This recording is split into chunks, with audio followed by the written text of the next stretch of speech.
Today is April 9th, 2021, and the Tucson Astrologers Guild is proud to present our old friend, Lynda Hill. She's the lady who made the Sabian Symbols a household word among the astrologically inclined. She's well known for her signature work. I'm reaching for it behind me. Her signature work, the Sabian Symbols as an Oracle. I love this book. I have used it so much. The cards, all those. Uh, One of our members created a 30-sided die to go with the astro dice at some, and that's really handy. Just you want to have a question, just throw those dice, and that one with the 30 sides on it comes up with a number, and that's the Sabian symbol. And it's always relevant. So I'm really looking forward to hearing Lynda tonight. And she makes these symbols come alive. I mean, you make these symbols jump out and make meaning of them that like nobody else can. So please welcome Lynda Hill. Thank you. Thank you so much. How fun to be here. It's like I noticed that Venus is opposite my Neptune today. My transiting Venus is in my 4th house opposite my Neptune in the 10th. And I feel like I'm in, seeing so many of my old friends. I just love it. It's just so special, especially after the isolation of the last year. And so many people have felt very isolated in many ways, of course. Thank God for the internet. Otherwise it'd be, well, anyway, all of that. So I should start with I'm not going to speak for very long about the origins of the Sabian symbols, but I do need to do that because some people on here might not understand. And so I'll just do a quick thing on that. The Sabian symbols were given birth in 1925 by Mark Edmund Jones and the spiritualist medium Elsie Wheeler. Elsie was crippled with rheumatoid arthritis and confined to a wheelchair from the age of 3. And she was an extraordinary spiritualist medium. And she'd been in the home for the incurables in St. Louis for almost 30 years. So almost a Saturn return of her going there as a young child. She moved to San Diego. Somehow or another, she met Mark Edmund Jones. And Mark Edmund Jones decided to choose her to do this experiment that was to become the Sabian symbols because she was like a blank slate. She wasn't someone who'd really been out in the world and traveled the world or very cosmopolitan. She was a very, like a pure channel. And so he got together with her and he had 360 white index cards, 3 by 5 inch ones, and he wrote on the back of each one a degree of the zodiac: Aries 1, Aries 2, Aries 3, Aries 4, all the way through to Pisces 30. He had this stack. It would have been, I don't know how tall it would be, but anyway, he had a stack of cards, and they sat in Balboa Park in San Diego, and Mark Edmund Jones would shuffle the cards, and neither he nor she, seeing what sign or degree was on the other side of the card, he put the card in front of her, and she would get a message, a phrase, and he'd write it down on the card. Then he'd discard that card, and then he'd shuffle again, take one out totally at random, which is extraordinary when you look at the integrity of the system. When you look at oppositions and you look at squares and you look at the ones before and the ones after, it's mind-boggling how it works. I mean, it'd take a massive computer, I reckon, to be able to replicate such an experiment. So without going on with the whole thing, what I want to say is there's quite a history involved in that, but I have a feeling that quite a few of you already know the history. As Mark Edmund Jones, put these cards away apparently in a box wrapped in muslin, and then he then he got them out, and he did. I'll just tell you a little bit. He did then the mimeograph sheets where he made the symbols longer. So sometimes you'll see that the symbols are longer or have got slightly different wording. And that's because different authors over the years have changed the wording in the symbol, but it's usually held onto the integrity of the idea of the original symbol. So in 1931, Mark Edmund Jones wrote the, what do you call, the mimeograph sheets. And that I really love a lot of those. They really enrich the whole language of the Sabian symbols. And then in 1936, Dane Raja had his book, The Astrology of Personality, published, and he did a very, very small amount, but he changed some of the symbols as well. And his interpretation was, on a more of a I don't know which way to put it, maybe more of a spiritual, more of a Neptunian sort of flavor. I find Mark Edmund Jones quite Saturnian. It's, you know, you get your Saturn out and you really investigate what he was talking about. And with Rudyard, it was a lot more Neptune, and that's reflected in their charts very strongly as well. So then Mark Edmund Jones wrote his book, The Sabian Symbols and Astrology, in 1953, which is the year, actually right when I was conceived. So I find that funny. Was right the month that I was conceived. His book was published in 1953. That's Mark Edmund Jones. And then Dane Rajah published his book, An Astrological Mandala, in 1973. All of this involves Saturn and Neptune transits, which I find to be really funny, because I'd already thought, oh, he's Saturnian and he's Neptunian, which is reflected in their charts. But when these events happened in the history of the Sabian symbols, it's all been Saturn, Neptune. Saturn, Neptune were conjunct in 53. They were opposite in 73, and they were doing something in 1925. I forget. But it's just like ongoing Saturn, Neptune, you know, with all of this. And I think it's that grounding of the vision, you know. And something I want to say about the Sabian symbols, that, you know, I hold this, you know, idea in my own heart that we live in a holographic universe where we're sort of playing out a role. You know, I'm not that sure there's such a thing as past lives, but if people will get into past lives, that's great, because there's always a clue into stuff. But as far as I can see it, I tend to think that we're in some sort of weird time warp, you know, where it's holographic. And I think that the Sabian symbols fit into that idea of the holographic universe, where they bring us these messages from the planets by transit, but also by oracle. You don't even have to have a transit to make use of the Sabian symbols. You can use them as an oracle, and they can give extraordinary guidance when used just as an oracle. But obviously, you know, planetary things are what really turns us on. And that's what's been happening for the last couple of years. And Tom, do you want to bring up that lunar eclipse for the beginning of 2020? He'll bring up the chart. And is he there? It'll come to light. This was right around, yeah, there we go. Thank you.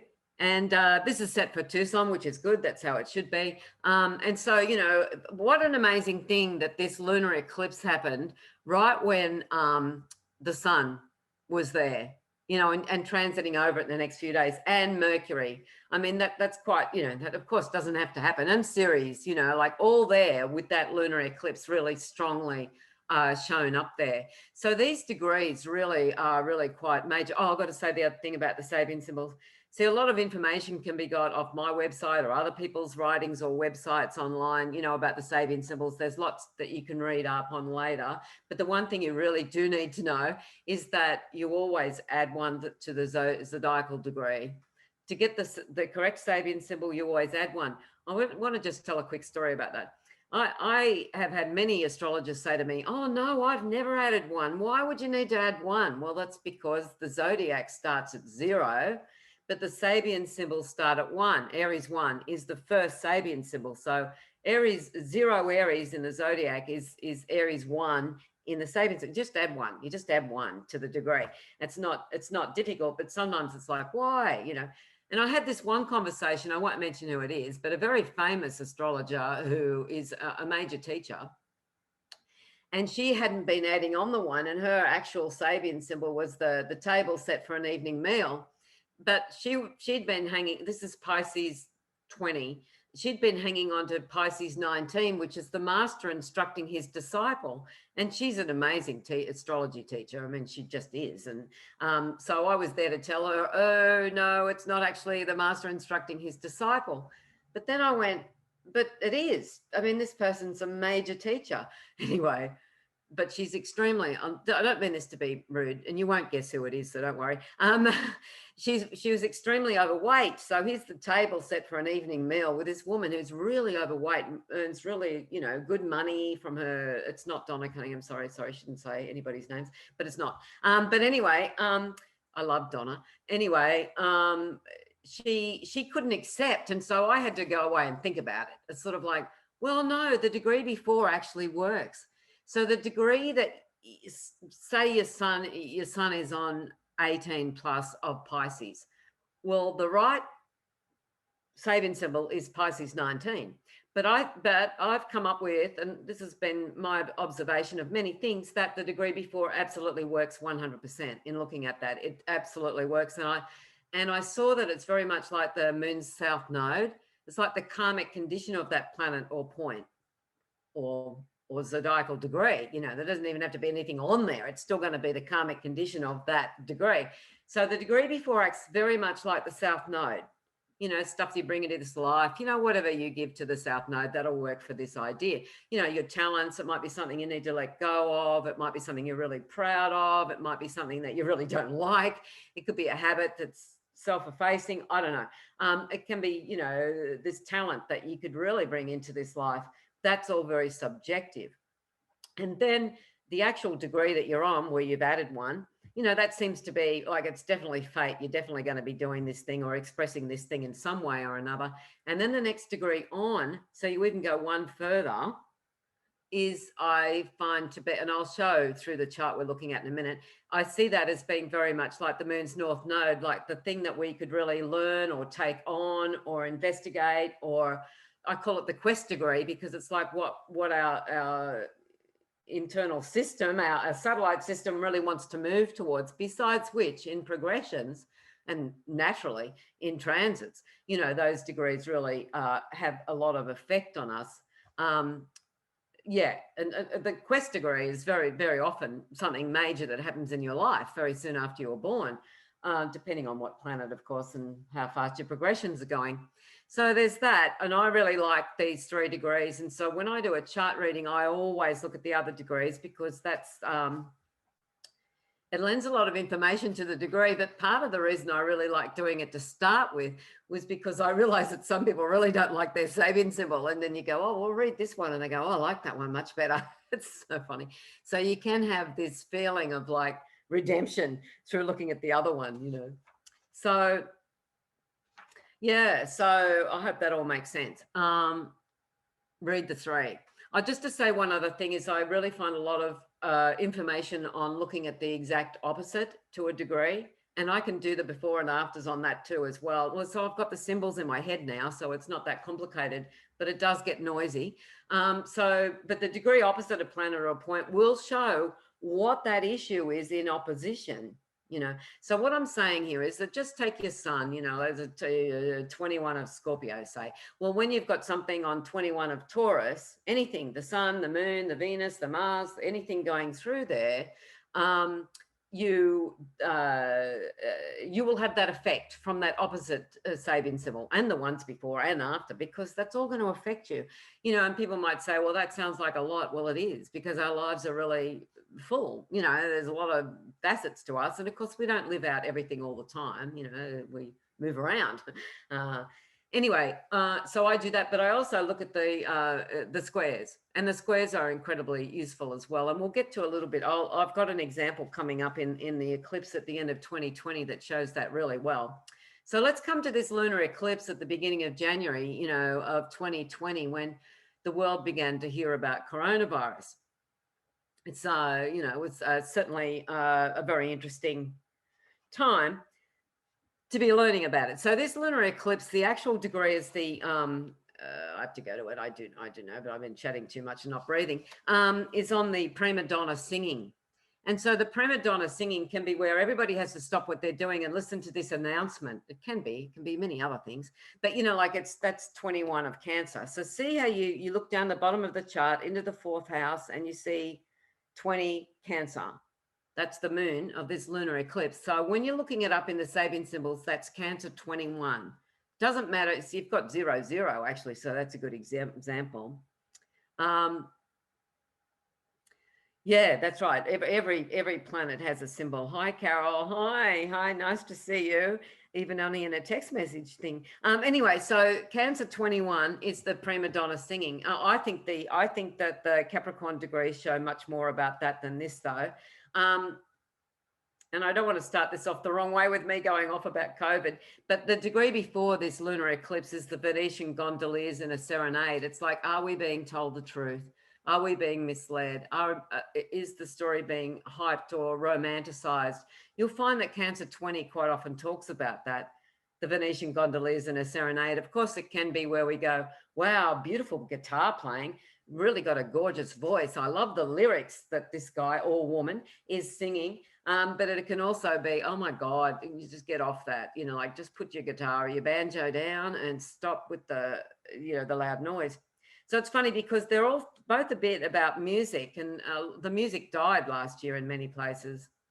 You know, so many musicians, but we did have technology, so we could see, you know, we could see bands and things, musicians, you know, through YouTube and the rest of that, but that was just about the only way. So yeah, and so the degree after this lunar eclipse is Cancer. I'm racing through this because I think the Capricorn degrees are a lot more important, but it's the young woman awaiting a sailboat, Cancer 22. I just had a message in my head and it went, Dale O'Brien is going to make more sense out of those degrees. I just know he is. He's so good at it. Anyway, so that's a woman awaiting a sailboat. And what did we do in 2020? We waited. I don't know if you guys waited as much as I don't know, but my take on that is we waited, and that's my descendant, a woman awaiting a sailboat. So I was really waiting for something to happen, or some breakthrough or some change, you know. And the lockdowns and everything, the days were super long. I could have written a book, but I didn't because I wasn't that smart. So a bit silly not to have taken that time to have really expanded on things. But I think, you know, I was saying before, you know, that I think that a lot of us empaths, we pick up on the collective angst, you know, and the moon in Cancer, hello, being eclipsed, you know, that's part of it as well. Obviously, the moon in Cancer, you know, like the eclipse of our homes, our families, people couldn't see each other. I don't want to go on about all the negatives. I'm not going to continue to do that, but I do need to say some things about this. You know, it was like a lot of people couldn't see their grandmothers, or, you know, they're in, you know, nursing homes. I think in Australia it was a lot more severe in terms of restrictions. We just couldn't go. There's no way you could go and visit your elderly folk in nursing homes. You just weren't allowed to. So they sat there and a lot in neglect too. There was, people were just freaked out left, right, and center. So I think that that's the moon in Cancer being, you know, and of course it was opposite Pluto, and this lunar eclipse is opposite Pluto, and it's opposite Saturn, and it's opposite the Mercury, naturally, and Ceres. So a lot of that. And it's interesting that Ceres was so involved in this year, you know, in so many ways, because, and I saw this early on, you know, like Ceres being about food, you know, wheat, you know, food, the provision of stuff, and mothering and all that sort of stuff.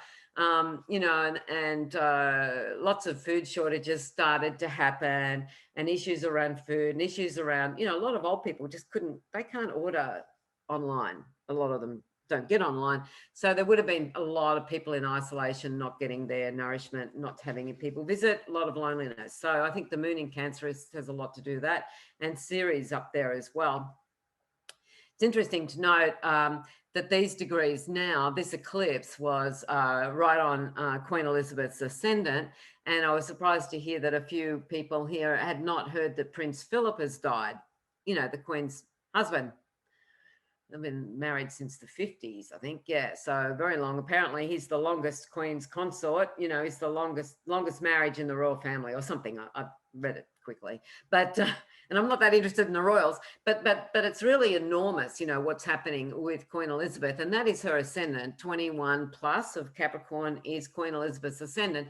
So this, and we know that this is a whole year later before he actually died, but we also know that eclipses, you know, are seed events where things come afterwards that are really enormous, and I think that that's what's happened with Queen Elizabeth. So just to tell you what Queen Elizabeth's ascendant is, it's 21 plus of Capricorn, which means Capricorn 22, always add one. So, you know, this lunar eclipse, this, you know, the Sun, Mercury, Ceres, Saturn, and Pluto were on her ascendant. So, you know, naturally, these things have been coming out of the 12th house and going onto her ascendant. By the way, my ascendant degree is exactly the same degree.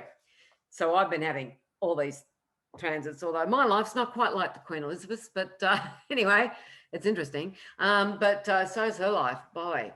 So now Prince Philip is dead, and he was just off shy of being 100 years old. So that's a bit interesting as well. And Queen Elizabeth, how long is she going to be around anyway? But anyway, she's still around as we speak. So Capricorn 22 is the general revealing nobility of character by accepting defeat gracefully. And that really is the queen. It's like, no matter what happens, Princess Di dies, she holds on to her demeanor. It doesn't matter what happens, she's there, and she's amazing. I reckon she's the ever ready bunny, the queen. Anyway, and they often talked about, in old days, they always talked about, major events happening with eclipses. Well, of course, this is a while later, but, this was building. And it was always going to happen. But here she is with all these degrees. So the general accepting defeat gracefully is the degree of that series in the chart. See how it says 2149? That's Capricorn 22. And the degree before that, so the karmic condition of series, it doesn't matter. We don't have to get into, this is before, this is after too much. All of these degrees are really going to really speak up in this eclipse that hit off everything last year. So I'm going to start right at the beginning with Capricorn 20, which is the karmic condition of the sun and the Mercury. It's the hidden choir singing during a religious service. And so that's interesting. It's like these background noises, and it can be propaganda. It can be spiritual enlightenment. It can be anything along those lines. And something to be remembered is that the Sabian symbols can really come out in terms of like all the way from white to black. It can be any of those shades. It can be a super positive, even if it's got a negative wording. It certainly can, because we can transmute that symbol so that it works for ourselves and others, So the hidden choir singing during a religious service, which is the karmic condition of that sun and that Mercury in this lunar eclipse chart, can be about the hidden choir. It can be about what are we really hearing? And there's subliminal messages, but there's also messages to the fore, which are enormous. There's been a lot of like reporting on this stuff. And again, I don't want to get too much into the COVID thing, although, what else has happened? Like really nothing much has happened in the last year. And now we're marking the 1 year anniversary. We've got past that now. It's like people are saying, I'm so over it. And we're so over hearing about it. But the thing is, they're going to continue on with it. We know that. So it's like the hidden choir singing during a religious service. I just completely, I know some of you probably did this long ago, but I just totally turned off the TV. I just went, no, I'm not listening to their hidden choir, their subliminal and not so subliminal messages. In Australia, like we went into some severe lockdowns and severe treatment and police state activities, particularly in Victoria, which is where Melbourne is in Australia. And it was horrific. It was beyond it. And they've been in lockdown, like they've had lockdowns, UK is even worse, but for over 120 days. And so it was like, so the hidden choir singing during the religious service can be, now you're listening to this. Oh no, now you're listening to this. It's sort of like, oh, you can do this. Masks work. Masks don't work. Masks work. No, wear your mask. Don't wear masks. Wear 3 masks. Take your mask off. What do you do with the mask when you take it off? It's like, but I'm extrapolating that into everything. And now it's happening with vaccines. Don't take the AstraZeneca. Do take the AstraZeneca. It gives you blood clots. It only gives some people blood clots. Give it to the older people, but that's going to be worse for them. Yeah, but that's what they're saying you got to do. The WHO now are saying, don't do this, don't do. Anyway, I know I've made that point because it's very tiring. So the hidden choir singing during the religious service can be our feeling of wanting to go into a spiritual space where, or a creative space, of course, any of those sort of spaces that work better for us than the TV headlines. And, listening to our inner voice and listening to the messages that are coming through the hologram that is our life, what's being shown to us, what music can we hear, if you're like me, I tend to listen to a lot of audios and other people's audios, and obviously not my own, and because I'm not even making any, or I thought I was going to. I haven't got my mojo back yet. I can tell you Pluto and Saturn conjunct on the ascendant was hell on wheels. But anyway, so the hidden choir singing during the religious service is like tuning into those background messages and those messages that you really want to hear, the ones you want to hear, and screening out others. And I bet a lot of people have been doing that. And so the actual degree of this, the sun and the Mercury at this lunar eclipse is the relay race. it hasn't been much of a relay race, you know, because we actually don't want to touch each other's hands. It's like, oh, hand me the baton. It's like, I know not everybody's been like this, but this has been the message of this eclipse, you know, and this Saturn-Pluto conjunction. So the relay race is like, here, you finish the race, or I've done half of this, but you've got to do the rest, and you know, handing on the baton. And we found that there wasn't a lot of that able to be done. You know, we were stopped from participating in the race. I mean, sporting events stopped, all sorts of things stopped. The relay race went. Of course, we could still do things online. I'm not discounting that. I think that's saved a lot of us in many ways of feeling connected with other people when you couldn't actually connect. So you got the general accepting defeat gracefully. And I've seen it, like it's just people going, they're losing their business, but they're going, oh, it's okay. But meanwhile, they're losing their business. I've seen a lot of accepting defeat because in Australia, I don't know how many, but a vast majority of our small businesses have gone out of business. They're now gone.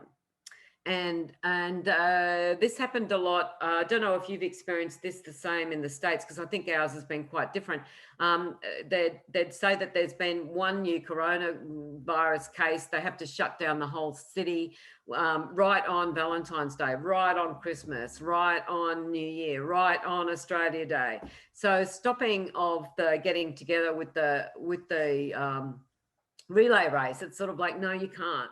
And even with April, you know, our Anzac Day, which commemorates the First World War and Australia and New Zealand's inclusion in the First World War, and celebrates, you know, well, it doesn't celebrate war, it celebrates them coming back and what they sacrificed. Well, we can't go to that. We can't go to Australia to Anzac Day. We can't go to Australia Day. We couldn't have people in our houses march over a few people on Christmas. We were in lockdown in my area here. We couldn't go out for 2 weeks.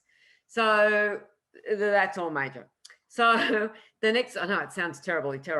And so the Saturn and the Pluto conjunction in that month is the soldier receiving 2 awards for bravery in combat. And so this can be the awards that come or get taken away. A lot of people lost their awards. They lost the things that they'd worked for their entire lives, and saying it is so bad. People who have restaurants and cafes, you know, they were told you can open now, and then they'd get all their supplies in, and then 2 days later they'd go, no, you have to shut now for 2 weeks or something. And so, you know, things went off. They had to throw out food. They, you know, then they couldn't rent their premises any longer. So, but the soldier receiving 2 awards for bravery in combat, I'm sure there's a lot more that can be said about all these degrees. So I'm not covering every eventuality. It's impossible anyway. But some people, I'm sure, like Dale, would be great if he could fill in some gaps, because for sure I feel him chomping at the bit. I don't mean he's not that sort of person that wants to intrude, but I know he's got lots going on in that brilliant mind of his. But anyway, so Saturn and Pluto conjunct there in January 2020. Really, the message that came out of that, and it went on for months and months and months, is the woman entering a convent. That is the main thing. That is the degree of, that's the quest degree of the soldier winning 2 awards for bravery in combat, is the woman entering the convent. Well, after a time of war, obviously we want to go into our safe place and be quiet or connect with God, or, you know, do spiritual work, or creative, you know, doesn't all have to be spiritual. Well, it's the same thing really, isn't it? So a woman entering a convent is Capricorn 24. And so what I saw from that, it blew my mind, you know, and I've got this active in my chart, not only by natal, but by progression. So I've got it really a lot. So I was really looking at this degree. And the woman entering the convent was like where a lot of us had to withdraw. We really had to stay at home as if it was our convent. And then what we were doing is like, we're going, well, I really need to clean the blinds, and then I need to get things out of my cupboard, and I might as well throw out those things in my drawers and in my garage, and I might as well lighten my load. And another thing with the woman entering the convent, that housework is big with nuns, you know, right? So, you know, it's like scrubbing the floor, scrubbing the oven. But I always, because I'm a Scorpio, I can't help myself. Scorpio with Capricorn rising, you know, I'd quite often say scrubbing the oven or having your head in it, whichever comes first. Anyway, hopefully none of us are putting our head in the oven. I think you get the metaphor. So And so the woman entering the convent was really alive last year. Like, Pluto sat on it for ages. We had Saturn on it. We had Jupiter on it. We had the South Node going over it, So just enormously enormous, the woman entering a convent. So I just want to ask if someone wants to ask a question now. Just, fling up a question in chat if you want to ask, because I don't want to just keep talking really fast in my Australian accent and have you not understanding. So anybody got a question? If you don't, that's all right. We'll just continue on. I'll draw a breath and have a sip. Doesn't matter. No, that's okay. When I think of that relay race, Lynda. Yeah. May I speak my question? Yeah. I think of that relay race. I think of all the TV that was showing the medical teams, cheering each other on, they were carrying the baton and doing the relay race. Absolutely. That absolutely could be seen. And another thing is last year, and it's on it now, this very minute, last year, Uranus was for months and months on the Red Cross nurse degree. So we heard about nurses continually. We heard about doctors and nurses and their sacrifice and the rest. We saw them on TikTok videos, we saw them everywhere, We also saw people going into hospitals that were supposed to be overflowing when there was no one there, people going in with their phone and recording. I saw a bunch of those. Really a lot of those were posted. And I don't know what all that means, because in the age of where we are now with the technocracy that we're in, it's a bit hard to know what all that means. Oh yeah, no, do the minutes matter at all? Was one question that just came through. They only matter when you're doing a timing thing. Although if your sun is 1759, say, well, you go, well, like just minutes after you were born, the sun tripped onto the next degree, and you might give that next degree more credence because you're right at the end of a degree. So that's an answer to that question. There was another question. I don't know. Can I pull it up? I'm not. Yeah, happy, healthy lives. Somebody wants. Oh yeah, so that the Red Cross degree is 8+ of Taurus. So it's Taurus 9. No, sorry. 9+ of Taurus. 9+ of Taurus is Taurus 10, and it's the Red Cross nurse with warm sympathy. So it's back on it now, and it's not going to just be about nurses, obviously. It's about, do we look after each other? Are we caring for each other's needs? Medical, spiritual, creative, doesn't matter.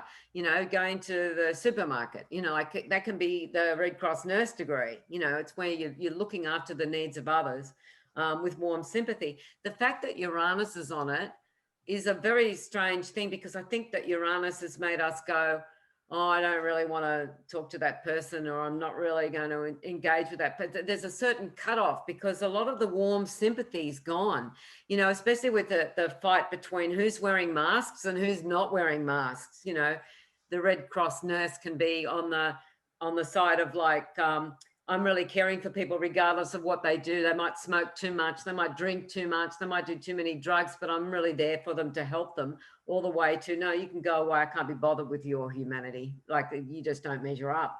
So it can go all that way. By the way, I've got a girlfriend who has this as her sun degree, the Red Cross nurse with warm sympathy, and she's a nurse and she works in the film industry. So, they did just these degrees. It blew her mind when she saw that she was the Red Cross nurse.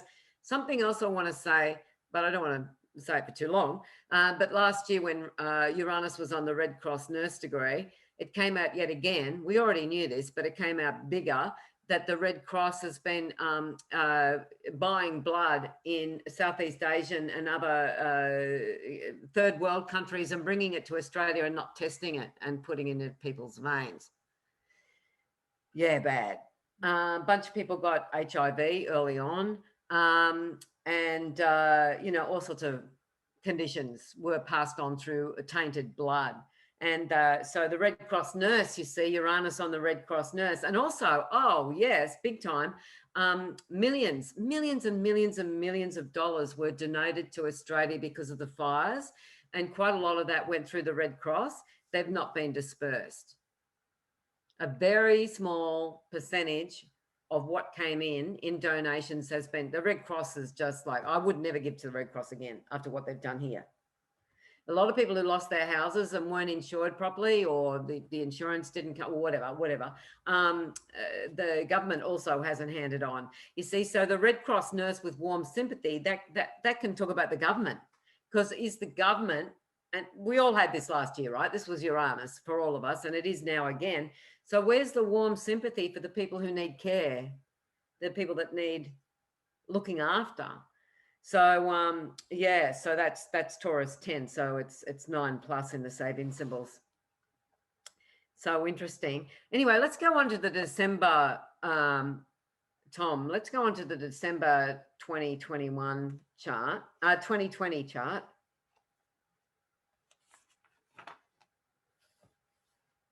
This is he'll bring it up in a sec. He'll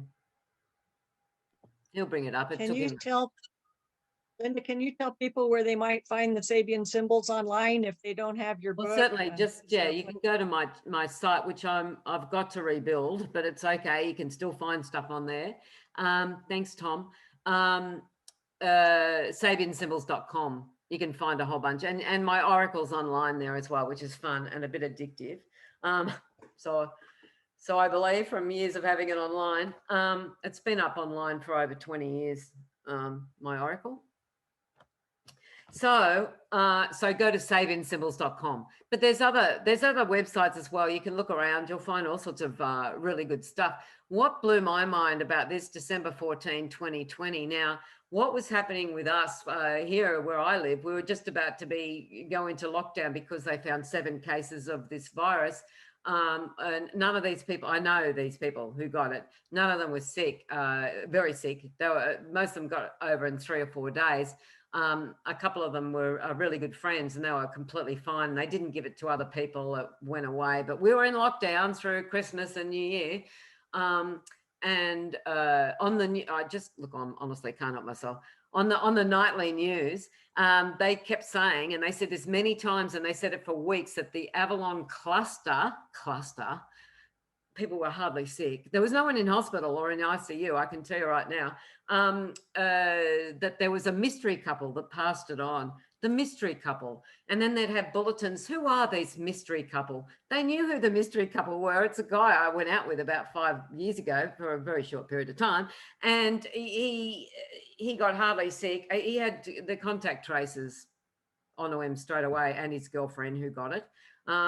Anyway, I won't go on about all that too much. It's just that this is the background noise that we've been hearing. It's not only just background, it's in our face. You know, that's why I hardly watch any media at all anymore. I just don't want to know. I just want to know the headlines. But even that, you can't even get through. But anyway, so December 14, 2020, with this solar eclipse, was really affecting us here in Avalon, a small community, you know. We are a small community here, beachside community, and here it was, the solar eclipse on the 24th degree of Sagittarius. I keep going to click on it because I do that myself. It's the bluebird of good luck and happiness is at the gate of the cottage. The way I see the Sabian, I've got them all in my head, but sometimes I click on the degree. In solar fire, to answer the question, in solar fire, you should be able to click on the degree in your chart and have the Sabian symbol pop up. If it doesn't, just go to options for degree and click degree, and then the Sabian symbols will come up. It's part of solar fire. So if you've got solar fire, you can do that easily. So, and it's a great way to learn the symbols as well and to look at your own. But, you know, you might want to have a printout like a book or something. That would be easier because then you can do your befores and after more easily, which you won't get just through looking at your natal. Anyway, so the bluebird, an omen of good luck and happiness is standing at the gate of the cottage. So this can be like, you know, we think about that and we think, oh, what a beautiful degree. I do like this degree. But with an eclipse on it, it was like, sorry, you can't really have your fun and you're, you know, going out dancing and enjoying just yet. A bluebird, a sign of good luck and happiness, is standing at the door of the house, is the way I've got it in my my book, Sagittarius 24. So I knew when I looked at that, I went, oh my God, you know, that's going to be so much restriction, you know, like it's an eclipse on the bluebird degree, so it's like an eclipse on the picket fenced cottage, you know, and naturally a lot of us were still, you know, perfectly happy and fine, but subliminally it's like, where is all this going, you know, it's like, where are we heading with all of this, you know, and a lot of people are very lonely, you know, and I don't need to go on about that because you know it. It's interesting to note that the karmic condition of this solar eclipse at the end of 2020 is Sagittarius 23. It's the group of immigrants fulfilling the requirements for entering a new country. And so not wanting to, honestly, I'm on the fence now about politics. I told the folks earlier before we started this recording, you know, that I've always been a leftist, but now I'm listening more to the right. Does not mean I'm a Trumpist, and it doesn't mean any of those things. And by the way, I'm an Australian anyway. It is interesting to note that the story about the immigrants is coming up strongly again with Biden getting in. I know it was with Trump, but it's the narrative has changed and turned around. Very interesting. A group of immigrants fulfilling the requirements for entering a new country. Now, more than that, this is the vaccine passport. And I don't know if you're getting much about that in the United States, but certainly in the UK and here in Australia, they're saying in Australia that we won't be allowed to go to concerts, get on public transport, apply for jobs, go overseas, although I forget that. I don't think we're going to get to go overseas very much at all. You know, get on a plane, you know, go to school unless we have our vaccination. And then we're going to need to have that passport to prove that we've had not only one vaccination, but several vaccinations. So that's the group of immigrants as well. You see, the group of immigrants fulfilling the requirements for entering a new country, we're told at this point, you can't go there. You're not allowed in until you get the jab. So, and a lot of us don't want to get the jab. I'm not getting the jab if it's the last thing I do. I don't care. But there's no COVID here in Australia. There's hardly any, and they're insisting we have this. Anyway, I don't need to go on about all that. It's me ranting. Our numbers this last year are exactly what they were the year before. You know, it's like the death numbers. It's just now the flu is the COVID and the blah. Anyway, they stopped a lot of medical, I want to throw this in. They stopped a lot of medical centres. They shut them down in a pandemic. They shut down the vast majority of medical centres in Australia in a pandemic. How does that work? So people who had cancer, you know, people having other conditions other than COVID, they weren't getting medical care. They were just turned away. So, the place was empty. There was no one there. There was no doctor, no Red Cross nurse, if you get what I'm saying, no receptionist. There was no one there. You'd ring your medical centre. It's like, you know, there'd be a message that they're not open right now. And quite a few of those medical centres in Australia, so we don't have huge money in medical, like, well, we do, but it's nothing like the United States. You know, people couldn't pay their rent for their medical centre. They couldn't pay their staff for their medical. So a lot of medical centres have shut down. You know, some people had mortgages on their medical centres, you know, whatever. So a lot of people have obviously lost their jobs as well. But anyway, so people have died of many other conditions, but every condition's been put down as COVID under what they were doing. So so you get where I'm coming from here. A group of immigrants fulfilling the requirements for entering a new country. This is the vaccine passport more than anything, but we still have issues to do with fulfilling the requirements where I just want to go to Turkey for a couple of months. I went to Turkey for 3 months, the homeland of the Sabians, eastern Turkey over near the Syrian border, which I went to, which was fabulous and beyond belief. That's what I want to do, but I don't have the requirements for entering a new country. Even if I was to be allowed to leave Australia, I couldn't get into Turkey. So without huge quarantine and extreme costs, and wearing a mask in a plane is not my idea of good fun for 26 hours. You already don't get enough oxygen, right? So yeah, and so the degree following this solar eclipse is Sagittarius 25, and that's the chubby little rich boy that rides upon his hobby horse, and that is like, well, we have to get into our hobbies, and there was a fair amount of that, you know, but mostly I think this is Amazon, it's all the big rich, the billionaires becoming more billionaires. The enormity of these people. The chubby little rich boy rides upon his hobby horse. They were the only ones who really came out ahead. In Australia, and I love our tradesmen in Australia, or mostly, some of them are terrible, but mostly I love our tradesmen in Australia, and they've done quite well because people were fixing up their house. And because we've had so few COVID cases, I mean, really hardly any, but still locking down the economy, the hardware stores have done really well, and the tradesmen have done really well, and, fixing up houses, and that's been the major thing. You could go to a hardware store. You could go to a hardware store, but you couldn't go to a wedding. You could go to a big a supermarket like Costco. We do have a few of them, but we have other ones, obviously big ones. You could go there, but you couldn't go to play football with your family, with your kids or whatever. You weren't allowed to sit on a park bench for several months. You weren't allowed to be seen out in public at all unless you were exercising, but that meant you had to keep moving. You weren't allowed to sit down. And so if you were on a beach by yourself with no one around you, you could get a $1,600 fine. So the chubby little rich boy rides upon a hobby horse. You can see how you get a lot of extrapolation out of that. It's quite an interesting degree, that one. But I think what happened to a lot of us, because we're just trying to cope in amongst all of this, we're just trying to get along, keep our health going, keep up with the family as much as we can, keep the money coming in as much as we can. And a lot of people haven't had much luck with that, I know. So it's been, the chubby little rich boy on his hobby horse has been where we've been thrown back on ourselves quite a lot. Those of us who've been in lockdown, not everybody's been in lockdown, but in Canada, it's pretty bad. I'm watching what's going on in Canada. That's extreme.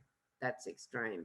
And it's interesting to me, without wanting to go too much into the whole COVID thing, but I've already done that. I've already gone too much into it, is that it's Commonwealth countries that are really bearing the brunt of this. And with the New World Order thing that they're bringing in, it's Australia, New Zealand, Canada, and the UK.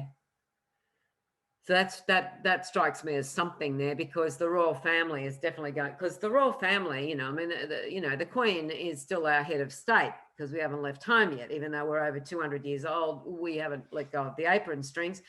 Canada has to much more of a significant degree, but we've still got the Union Jack on our flag, so is New Zealand. And one day that's going to go. By the way, something interesting to note was that when Pluto was on 17 plus of Capricorn, not that long ago, 3-4 years ago, was when they did the Brexit vote. And that is the Union Jack flies from a new British warship. The Union Jack flies from a new British warship. And while they were talking about Brexit, you just saw Union Jacks everywhere. So that was Pluto on that degree. Much more to be said about that degree. And by the way, that's my Chiron. And I really think we should become a republic. I'd like to see the Union Jack removed from our flag, because we are Australian. We're not British. We started out as being, British, obviously convicts. But we're not those people anymore. So, yeah, so that's all that. It's funny when you're on these Zoom meetings, because you feel like you're in a bit of a barrel, but there's actually a whole bunch of people actually listening to what you're saying, but all you're doing is talking to a screen. And that's a little bit like, and that's the relay race, that I spoke about earlier. But it's also, Saturn and Jupiter going into Aquarius. So Saturn and Jupiter going into Aquarius is really an interesting time. And last year, Saturn and Jupiter were on which Dale brought up earlier, and I hope he expands on it in a little while. On the last degree of Capricorn is the secret meeting of men responsible for world affairs. So that's the last degree of Capricorn. And so you can imagine Saturn and Jupiter sitting on that. It's like, well, what are they cooking up now, for God's sake? So another really super interesting thing was last year, Saturn and Jupiter both went over Aquarius 7. It's so fascinating. Okay, now Aquarius 6. So when we're looking at the zodiac, it says it's Aquarius, it's 5 Aquarius, but you just add 1. So Saturn and Jupiter went over Aquarius 6, and it's a masked figure performing ritualistic acts in a mystery play. a masked figure performing ritualistic acts in a mystery play. So I mentioned this before we started to record. So this is the masked figure performing ritualistic acts is like, well, mask wearing for a start. It's interesting because Prince Charles is involved in this whole World Economic Forum thing, and that's his progressed son.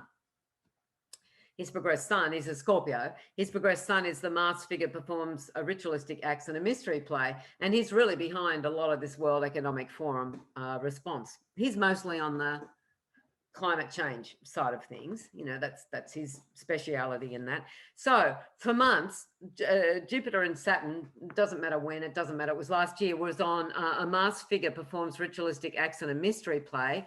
And then Jupiter first, and then Saturn moved on to a child born out of an eggshell. And Raja describes this as the emergence of global man, which is what we're seeing in terms of what they're talking about, this new world order, you know, because they're removing cash. In Australia, a lot of our ATMs are going, a lot of bank branches have gone. You want to go to a bank branch, sometimes you have to travel quite a ways to get to your bank because it's just not there anymore. But they're also removing the ATMs. So I think where they've had like 4 ATMs, you know, in a fairly big suburb, they're now going to have 1. That's my imagination anyway. And you'll be able, just as with now, you'll be able to use that for any bank. You know, it'll probably lose its thing, you know, its label of which bank. Of course, they'll be charging us for that, for getting our cash out of the bank. But then what's going to happen is that's going to go entirely and we won't have any cash. So there'll be no cash in a couple of years' time, like zero. But that's already coming in quite a lot because many stores here in Australia, I know this to be true. I don't know about the US, but they won't accept cash because they say you give them COVID. It's extremely unlikely, especially when there's no around.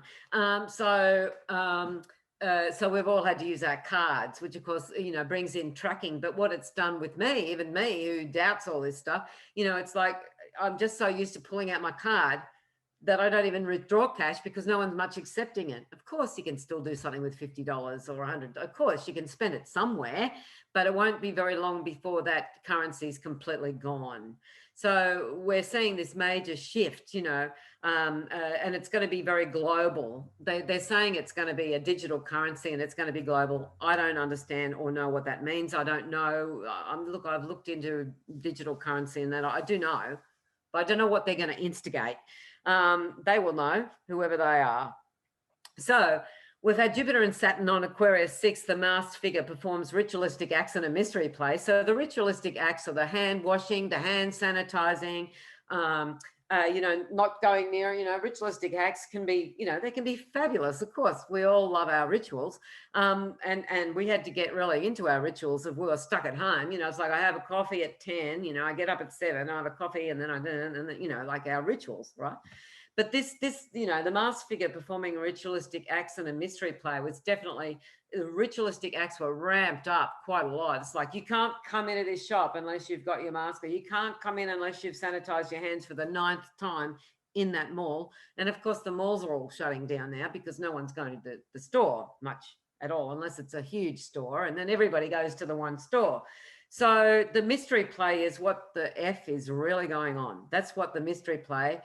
And the mystery play used to be a religious thing, you know, like in the old days, the 1600s or whenever they started doing it, you know, they'd go to, in the UK, they'd travel around like almost like gypsies with caravans, and they'd do these plays in Latin, and people would come because it was a religious thing to do, was you went to a mystery play.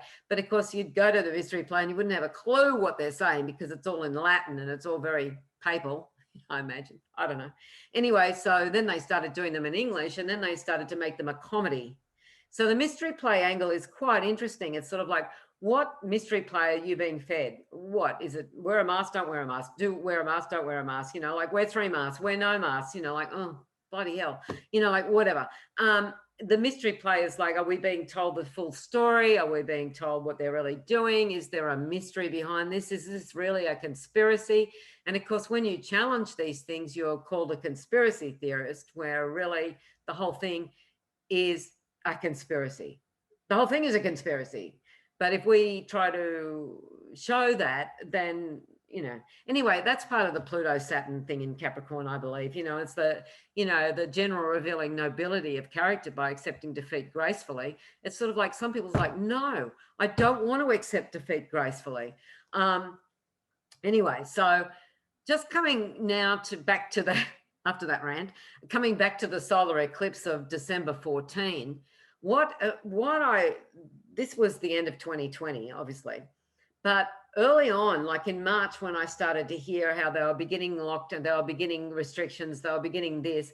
No, it was actually April on Facebook, and I don't deserve a medal, but I said that there's going to be really big food shortages or issues to do with the supply of food. Maybe, inflation or something, or maybe there just won't be as much food. It was interesting. I love Facebook. I was on it for 12 years. I'm now off it. And I was on it a lot, far too much of my life went down that sink. But anyway, that's all right. I met a lot of people. So I said on there that there was going to be food shortages or the like, and I flagged food problems, food issues, and I had so many people shout me down. It was hysterical. I said, if this continues on for very long, we will have food shortages and people going broke and all, not being able to pay for food. And I had one friend, it's all right that I bring it up. She won't know I'm doing this. She said, she wrote on Facebook, I just went to the delicatessen. There was plenty of food there. And she wasn't being tongue in cheek. It was sort of like, oh my God, I'm not talking about you going to the supermarket or the delicatessen right now. I'm talking about if this continues. Anyway, so come to December 14, 2020, I think this is fascinating myself, is that the nodal axis is one that I attribute to food. Now, how do I do that? Well, okay. So the North Node is 20 degrees of Gemini in this solar eclipse chart. And the 20th degree of Gemini is the cafeteria. And then when you go to the 20th degree of Sagittarius, which is the South Node, but it's also the degree before Mercury, and it's a solar eclipse, so the degrees are affected, from the sun and the moon before, because a solar eclipse is, and it's, it's a big one. This obviously occupies more space, is what I'm saying. So the South Node is on, in winter, people, I'll have to look it up, because my brain stops working so well. In winter, people are cutting ice from a frozen pond for summer use. In winter, people are cutting ice from a frozen pond for summer use. This is the South Node in this solar eclipse. It's also associated with Mercury, and I would say the moon and the sun, because they all went over that degree. They went over the South Node. So this is about freezing food. This is about the preservation of food, the keeping of food, the storing of food. It sounds like a crazy Sabian symbol, but a whole bunch of them do anyway. So in winter, people are cutting ice from a frozen pond for summer use. Well, I don't know how they'd keep the ice except underground, but it's obvious this, especially as it's opposite the cafeteria of Gemini. But taking it out even further, you're taking it out to Neptune, right? So Neptune's right there. And the 20th degree, I'm just taking it 1 degree further on because Neptune moves around. It goes up and it goes down. The next degree on is a table set for an evening meal. So Neptune's been on the table set for an evening meal. So this is one of the ways that I really look at the Sabian symbols in the Grand Cross. I see the 20th degree of mutable as being about food and food supply. Not just food, it's gathering together with people. It's having the money to buy food. It's, it's all those issues. Interestingly, when you go to the 20 degrees of Virgo, so we're looking at the cross there. There's nothing on 20 degrees of Virgo, 19 plus. It doesn't matter. That's still going to tell the story. Doesn't matter that nothing's on it, because it is part of the story. Anytime the sun goes up through there, or Mercury or Venus or Mars or anything, it's bringing up that story that aligns with the other points of the Grand Cross. I find it fascinating, obviously. So 20 degrees of Virgo is the caravan of cars headed for promised lands. That's food haulage.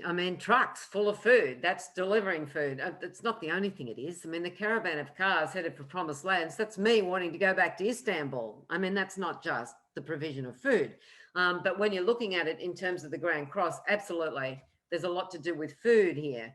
And so then we go to the fact, not conspiracy, that Bill Gates is buying up enormous quantities of agricultural land in the United States and all around the world, and trying to control agriculture. So there's people rioting like crazy. 10,000, and this is old news, this is from like a month ago, farmers in India have committed suicide because of what's happening with the grains, with the GMOs, and it's all under Gates.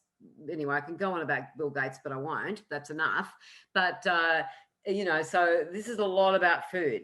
And they're really wanting to make frankenfoods now, where you will find it harder to get fresh produce unless you get it through these ways. In Australia, and this has been going on for years, but it's got hysterical now, vast amounts of the best agricultural land in Australia have been bought up by the Chinese. In fact, the Chinese basically just about own Australia. Just about. I mean, there's a lot of New Zealanders that have big land holdings, a lot of people from the States, a lot of people from the UK, but the Chinese are enormous in Australia. And also they control the ports. They control this is madness. The Chinese control the port of Darwin, which is the most northern port. Naturally, the Chinese are going to come down. I'm not expecting they will. I'm hoping. They've already invaded. They don't need to invade anymore. They own all our best stuff. They're coming down. They'd come down through Darwin, and they've got a 99-year lease on the port of Darwin. They've got a 99-year lease on the port of Melbourne. They've got a 99-year lease on the port of Newcastle and other ports, but Newcastle is the biggest coal port in Australia. I think it's the biggest. Anyway, it's a major coal port.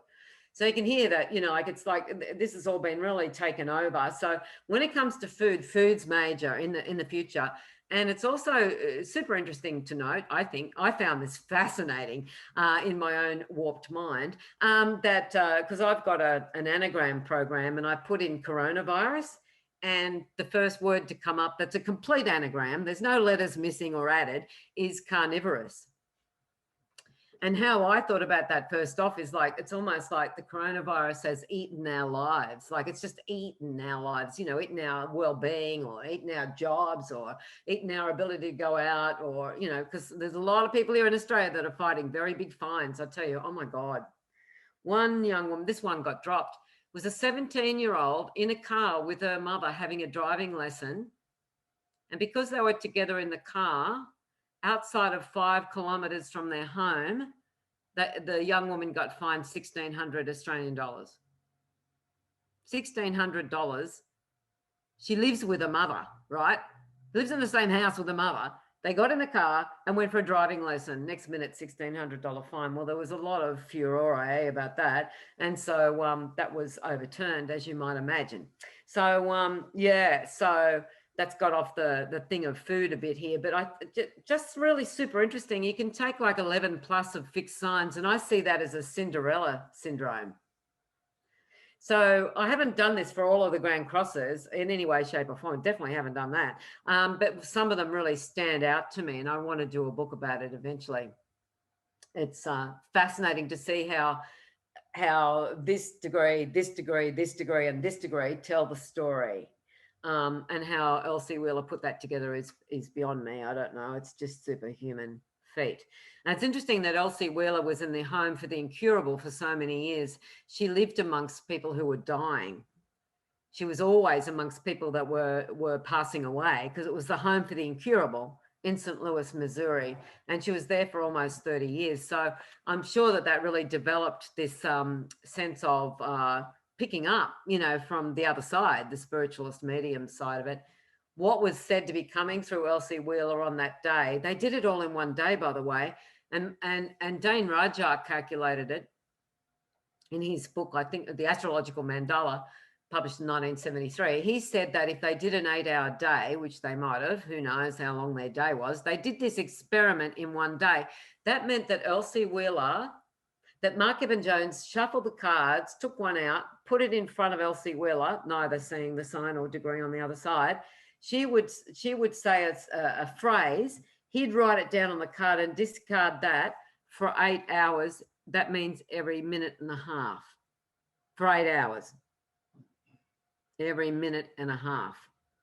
So that's pretty awe-inspiring and amazing, especially when you look at, it's almost like, I reckon, well, I don't know enough about it, but I doubt that a computer could have done that. Do you know what I mean? Like to come up with the way that they all fit in together and they follow on. This is holographic material. This is not your usual stuff. Anyway, just coming back now, I just want to come back to this solar eclipse. This definitely really does talk about the provision of food. But, of course, if you've been fired from your job or let go from your job, or you've found that, you just can't keep doing a job because the cafe is shut or whatever it happens to be, you then can't provide food for your family or pay off your mortgage or whatever. And there was a bunch of measures here in Australia that have just finished now. So of stimulus and all that sort of stuff. It looks like a lot of people are about to go down the drain. Coming back to this solar eclipse chart, you'll notice that Jupiter and Saturn are conjunct. And this is Dale brought up this degree earlier before we started recording. So so Jupiter is on the woman reading tea leaves. And so the woman reading tea leaves is, what the hell's going on? Or can we read between the lines? It's an interesting degree, the woman reading tea leaves. It can be where we go, I've got a very strong impression about this, or I feel really strongly that this is happening. It's like looking at the small details and noticing that this and this doesn't add up. The woman reading tea leaves, of course, can be a big improvement in our intuition and how we see the world in many ways.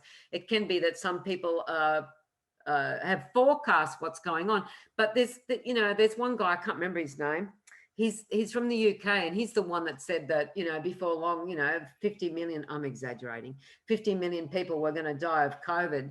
And as they went into the whole thing last year, a lot of people in the UK would, they were frightened out of their minds, as a lot of other people were. It wasn't just them, but the whole thing had been overblown, and they knew they were overblowing it. So the woman reading tea leaves, it's like, well, what can we trust now of what we're being told? Oh, we have to look and read between the lines. But the last degree and then, of course, just moments after this solar eclipse, Jupiter moves on to the next degree, which is really strong because Saturn's on it as well. And that's the directors. It's a secret meeting of men responsible for world affairs. Now, the secret meeting of men responsible for world affairs. And so, this is Davos, this is the World Economic Forum, this is like, and it's, it's the Australian government, it's the UK government, it's the US government. I mean, it doesn't matter. It's the people. It's the people at the top making decisions for everybody else. In my book, just so people know, I've got it as directors of a large firm meet in secret conference. And why I put that in my Oracle book that way was how somebody wrote it. I cherry picked for my Oracle. It's because if we say, the secret meeting of world leaders, people go, well, that's not happening in my life. How's a secret meeting of world leaders going to be affecting me? So I went for this one, directors of a large firm, so it just made more sense for an Oracle than the other. Lenica, thank you. Bye there. What's really super interesting in amongst all of this is that as Saturn and Jupiter have gone into Aquarius, we've noticed there's a lot more talk about technocracy. We've noticed a lot more talk about Zoom meetings. We didn't have to do so many Zoom meetings years ago because we were seeing each other in the flesh. We were meeting up in each other's houses or whatever. So that's been going on a lot. So that's really been a major issue there with all of that. Oh, that's right. I want to come back to Neptune. So Neptune has been on a table set for an evening meal. That's just 1 degree on from this Neptune in this chart. Don't worry about 1 degree. I don't worry about 1 degree is another message as well. It's like, people might say, well, that's not the Red Cross nurse. That's the degree before the Red Cross nurse. And I'll go, oh, it doesn't matter. The Red Cross nurse is still there. Like even if it's a degree off, a whole degree even. I'm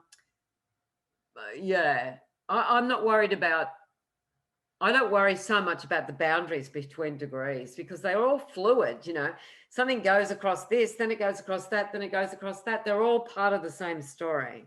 Anyway, Neptune's on the table set for an evening meal when it's square the nodes. And it was like, who can we trust? Who can we trust about our livelihoods? Do they really care? In Australia, it's like, right on Valentine's, right when literally Friday afternoon, about 4 o'clock in the afternoon. Valentine's was on Sunday here in Australia. They announced that everybody had to shut down. So there were florists who'd ordered $10,000 worth of flowers, just had to put them in the fridge, but they weren't going to sell them because no one was going to buy them because they had to shut their doors. They weren't allowed to deliver, because of about 5 cases. So anyway, I've gone on about that a fair bit. But what's going to be really interesting, I think, I've sort of gone off this chart a bit. Sorry about that. Although Saturn and the Jupiter right now are squaring that Uranus that's happening there, so that's being hit off. But the Mars figure performing ritualistic acts in a mystery play is going to be, Pluto is going to be going over that degree in, I forget when it was, I looked it up. Not for a little while. 2028. Coming up to 2030 when they're talking about a lot of this stuff.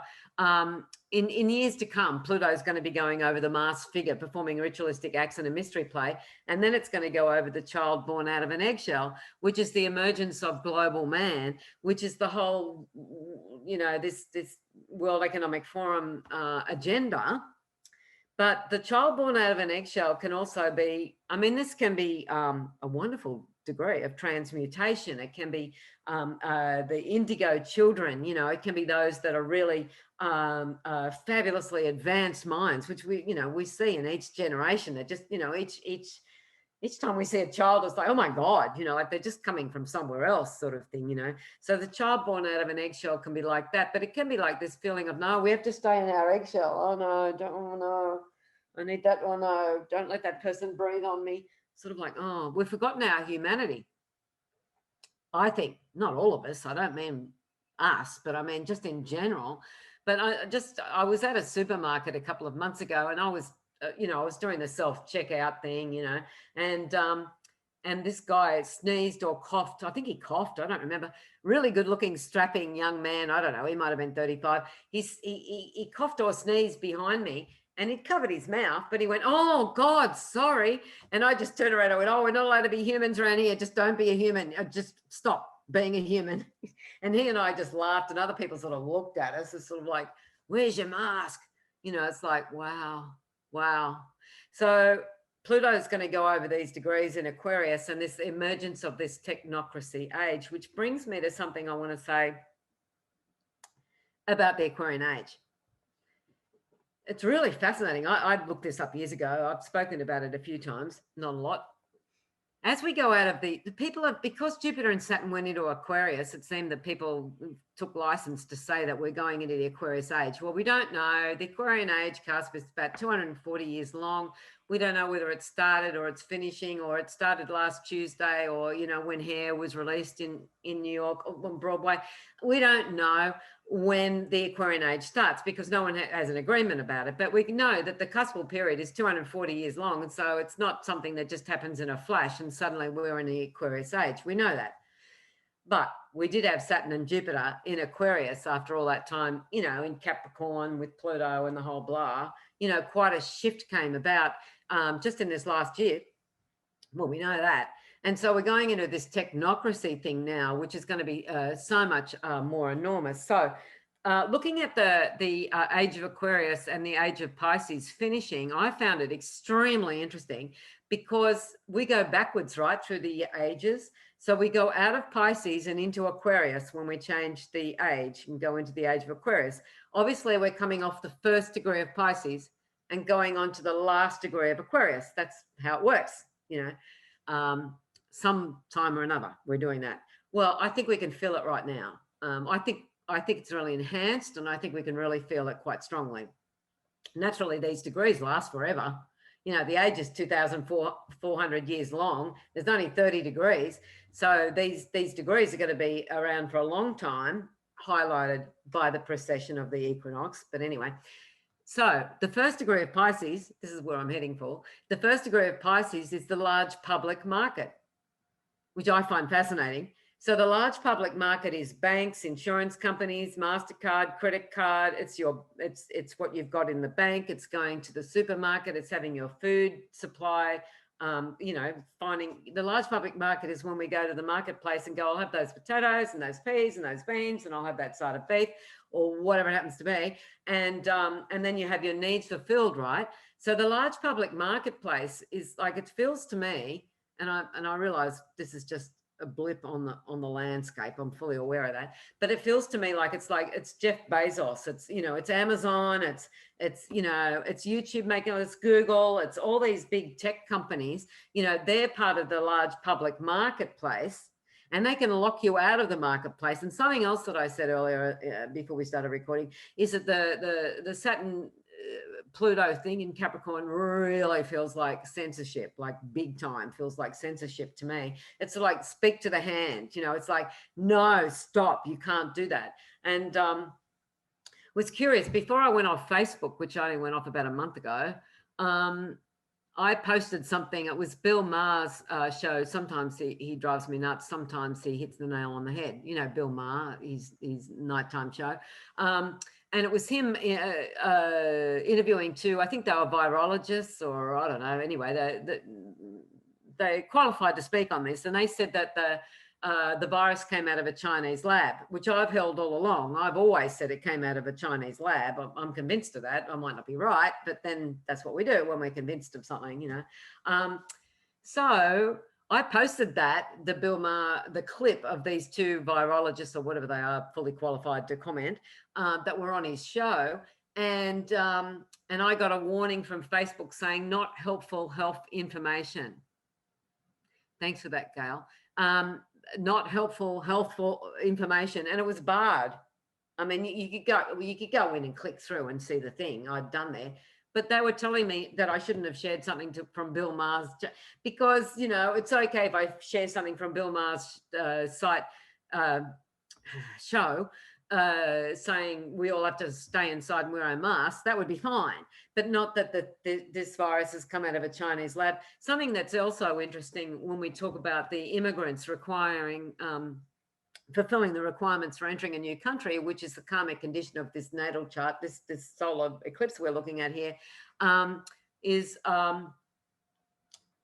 if you're I've gone off that's right. If you're on a platform and you're saying what they don't want, you have nixed the requirements for staying on that, Facebook, any of them, that censor. YouTube, I just saw a guy who's just been censored off Facebook. He's getting no explanation. He's just been kicked off, not just given a warning. He's gone, and he's not even that out. So he mostly speaks about narcissism.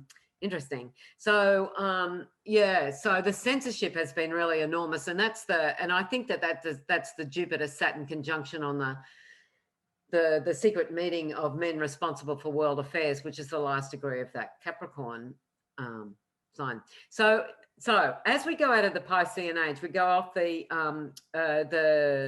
large public marketplace, which is, as I've said, banks, insurance company, blah, blah, blah, blah, blah, having money in the bank, all of that sort of stuff. And where it moves to is the last degree of Aquarius. And the last degree of Aquarius is the moonlit fields that were once Babylon are now blooming white. And what that talks about at its heart, I don't want to scare anybody. I'm not saying any of this to scare anybody. That's counterproductive. But the last degree of Aquarius talks about the end of civilization as we know it. Because the moonlit fields that were once Babylon, we're looking at the ruins, right?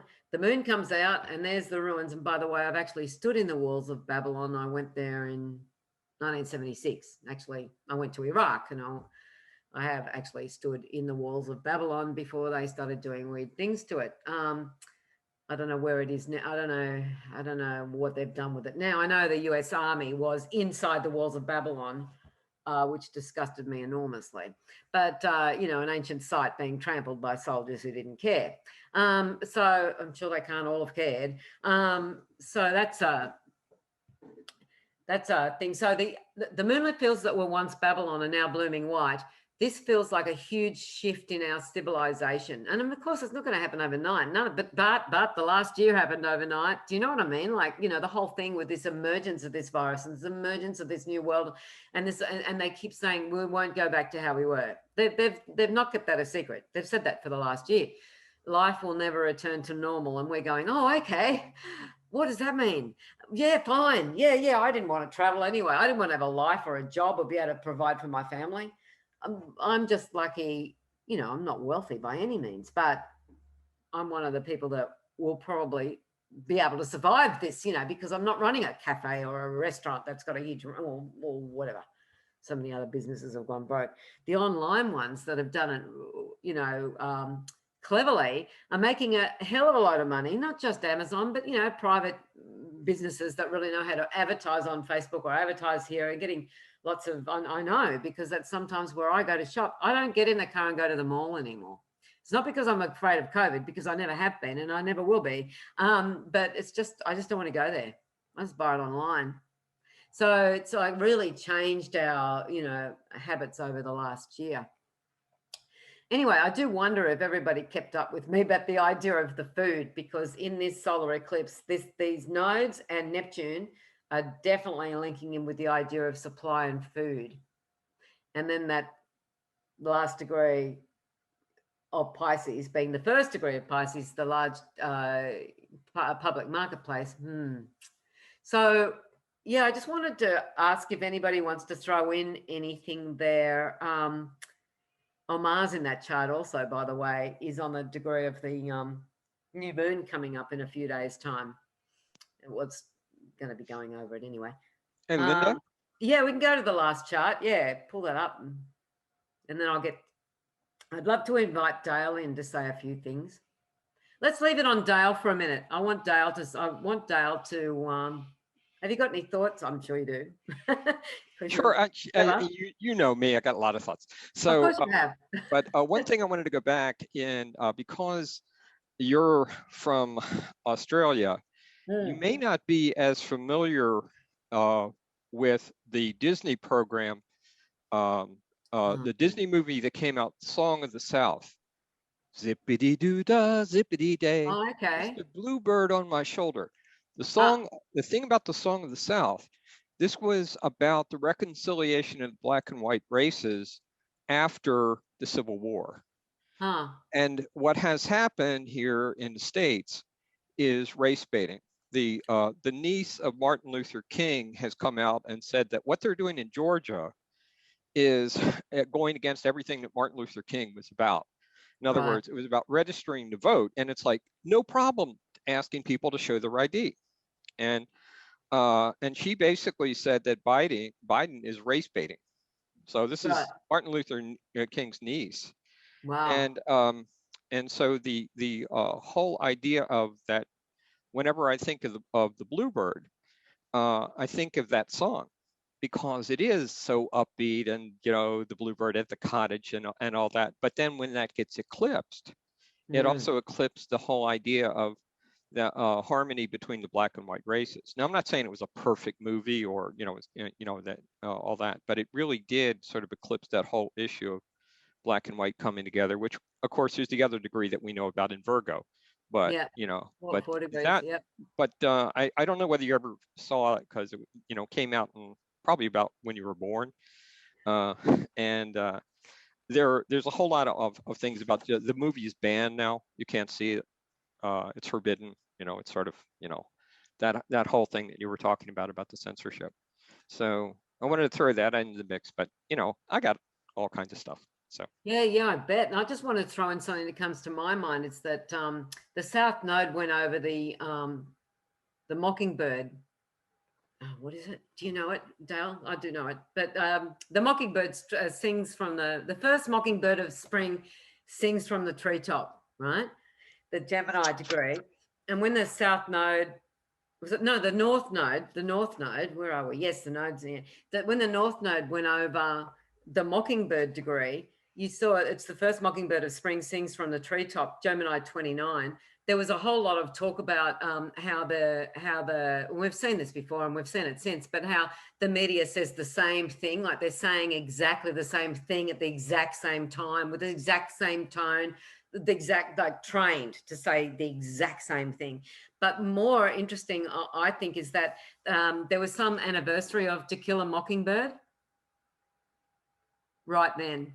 You know, there was some anniversary to the movie or Gregory Peck playing that, something. I haven't got it in my head, but To Kill a Mockingbird kept coming up, and I'm seeing this in the node degree of Gemini 29. The first mockingbird of spring sings from the treetop. So yeah. So that mockingbird thing and the whole of like the Disney thing, absolutely. And Disney have been weird, haven't they? I mean, haven't they? Disney was himself was extremely right wing and very exploitive. And you know, there's a big difference between the, you know, seemingly that, you know, he's just wonderful, warm-hearted Uncle Walt. And he was really, you know, kind of a ruthless capitalist of the worst kind. If he really, like, honestly, I've been at Disneyland a few times, both in California and in Florida. And if they really wanted to entertain the masses and to give families a good time, they wouldn't have charged that admission price and all that money and all those billions of dollars in profit. They just wouldn't have done it. You know what I mean? Like, it's like, yeah, people that work there are like incredibly impoverished, you know, like can only afford to live in their cars, those kind of stories. Well, to see all of this, of course, is included in the large public marketplace, that degree of Pisces. Definitely. And you know, I just you know, everything you're saying here, I just want to go, yeah, that is the way that the mutable cross in the 20s work, and it's just so great to hear you again. So I'm just looking forward to more. Yeah, thank you, Dale. You're wonderful. It's so good to catch up. We must catch up more. Well, before the next millennium. I've come out of a millennium, you know, it's like anyway.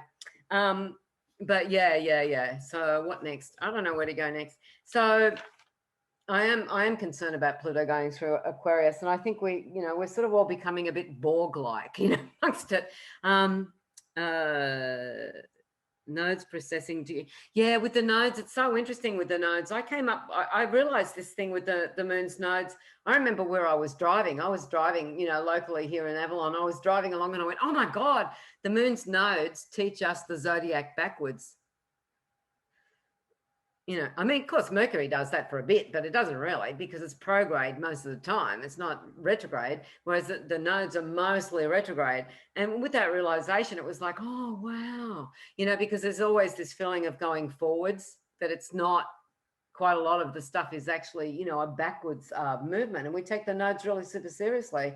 So, yeah, I definitely, and I don't get too head up about, like, you might be looking at your Venus and you might go, you might be looking at the Venus in your chart and it might be retrograde. So you might go, oh, well, that means I should turn it around. And this degree is karmic and this degree is quest. And it's like, don't worry too much about that. Don't worry about it. Because I think that, although that can be applied, everything is how we look at things. I mean, if we apply it, it's going to work for us. It doesn't matter how we apply it. But generally everything goes forward in direct motion. And so it goes over this degree, this degree, this degree, and this degree. So generally, you know, that's what gets laid down a lot more than the retrograde. So I wouldn't get too caught up with, oh, is that karmic or is that quest because mine's retrograde? Don't worry too much about it. I think we just have to really be aware of the before and after degrees. I just put labels on them because it sounds sexy or something. I don't know. That's not the right. I've never said that in my life. It just sounds right to put a label on them, you know, so to distinguish them. And I do think that there is a difference between the befores and afters, but yeah, I don't think it's something we have to sweat over. I certainly don't. Every now and then though, I go, oh my God, that's the degree before my Mars, you know, and then you go, oh, that's too wild. It's just too wild. Our stories will become wild with the Sabian symbols. They certainly were. Something I want to talk about too, which Dale might have something to say as well, was last year when Venus went retrograde. When was it? June? Oh no, when earlier, it was April. I don't know. I've had it yeah, anyway, when Venus went retrograde last year, it went retrograde on the workers on strike degree. I think this is fascinating. Blew my mind. A tumultuous labor demonstration was where Venus went retrograde. So I want to point out that in Gemini, there's 5, no less than 5, there's probably another one we could throw in, but no less than 5 going on strike or protesting degrees. I find that fascinating. And so what happened was when Venus was prograde, when it was direct, before it went retrograde, it went over all of these previous 4 degrees, which I think definitely about protesting and striking. And then it went retrograde on, and last year there was a lot of protests. The tumultuous labor demonstration was where it went retrograde. So the tumultuous labor demonstration was where it went retrograde. So it went over all these other degrees that talk about striking and protest, went retrograde on the strike. We're going on strike. We're not putting up with this rubbish. And it went back over all of those going on strike degrees. And then it went forward again over all those going on strike degrees. So Venus in Gemini, to me, last year, of course, there's other ways it came through. I mean, some people started blogs, or, you know, they had good conversations with people on Facebook or whatever. There's always good ways that it manifested. And even the protests and the going on strike, that can be very good as well, obviously. But in general, it was really stamped on, you know, and here in Australia, people got huge fines. Walking along the street by themselves with a sign saying, you know, I'm not duped, I'm not doing this thing. They were arrested in Australia. We've had the police in Australia, especially in the state of Victoria, have become mercenary. They're like, you know, they're like a private funded police force that have got big guns. You know, we're not into the big guns in this country, but I have begun to understand why people have said they want to hang on to guns. I'm not into guns. I've never been into guns. I've never supported the idea of gun ownership, but since all this has erupted, I've started to go, I can see why. I don't think we're going to succeed with guns in the street against the government. I mean, that's just ridiculous, but I understand why people have that. You know, they talk about tyranny in the States. We don't use that word in Australia. I have almost never in my entire life ever heard anybody use the word tyranny in Australia. It's not a word we use. So it's interesting, you know, you hear people talking about tyranny. I used to go, what does it really mean? I sort of know, but I've never experienced it or known. Anyway, so yeah, so Catherine said she'd like to hear about the Sabian Symbols for 2021, which is what I said that I would include in this. And it's sort of like, Neptune's going to get up to an interesting degree. It's going to get up to, it goes retrograde at the end of June, and it's going retrograde on the small inhabited island. That is Pisces. No, it's Pisces 24, the small inhabited island. And what this talks about, and we've already really experienced this in many ways, is like how we get along with others. Yeah, we can put up the next chart if you want, but I just want to, I will just say this. The small inhabited island is like, oh, there are people living next to me. There's people living too close. Put your mask on. Don't come near me. Or it can be like, we really have to get along, and we have to remember we're neighbors, and we have to look after each other. The small inhabited island can be this feeling of like really being enclosed and not being able to get out of situations where, you know, it can be like we're driving around and around, there's no way off, you know, and that's a bit like how I feel here with my situation is the inhabited island, although it's okay. You know, it's people living in blocks of units, you know, and how do they get along with everybody, you know, in apartments and stuff like that. So there's that. So Neptune goes retrograde on that degree. And I think that that's, you know, that's going to be a bit of a major one. And also I'm bringing up more of the outer planets at this point, obviously, but we've got also Pluto is going retrograde soon, and it's going retrograde on the mountain pilgrimage. And I think that the mountain pilgrimage is super interesting as well, you know, in that this is Bezos. This is all these rich people, Google and Amazon and the billionaires becoming, even some of them maybe before too long, trillionaires. Who knows where this is going? You know, a lot of people making a lot of money. The mountain pilgrimage is like, I often see it as the prime minister or the president, or, you know, the one that's occupying a large, a heightened office. But it can also be where we're, you know, on a spiritual trek, you know, where, you know, whether we're doing yoga and sticking, you know, one leg behind our head, or we're just, you know, meditating or something. The mountain pilgrimage can certainly speak of wanting to ascend in some measure. But with Pluto on it, I really get the measure of, you know, a lot of big businessmen and women, but mostly men, not to be sexist, but that's just what it is. So the mountain pilgrimage is sort of like, you know, people at the top kicking other people off. It can be like, no, I got here first. You can't claim this.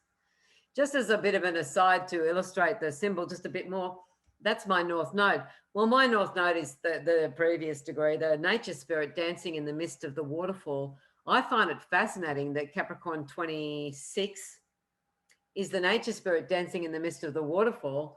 And the waterfalls are in the mountains. You don't get a waterfall without without an elevated platform for the water to fall from. So you've got the nature spirit dancing in the midst of the waterfall, and then you've got the mountain pilgrimage.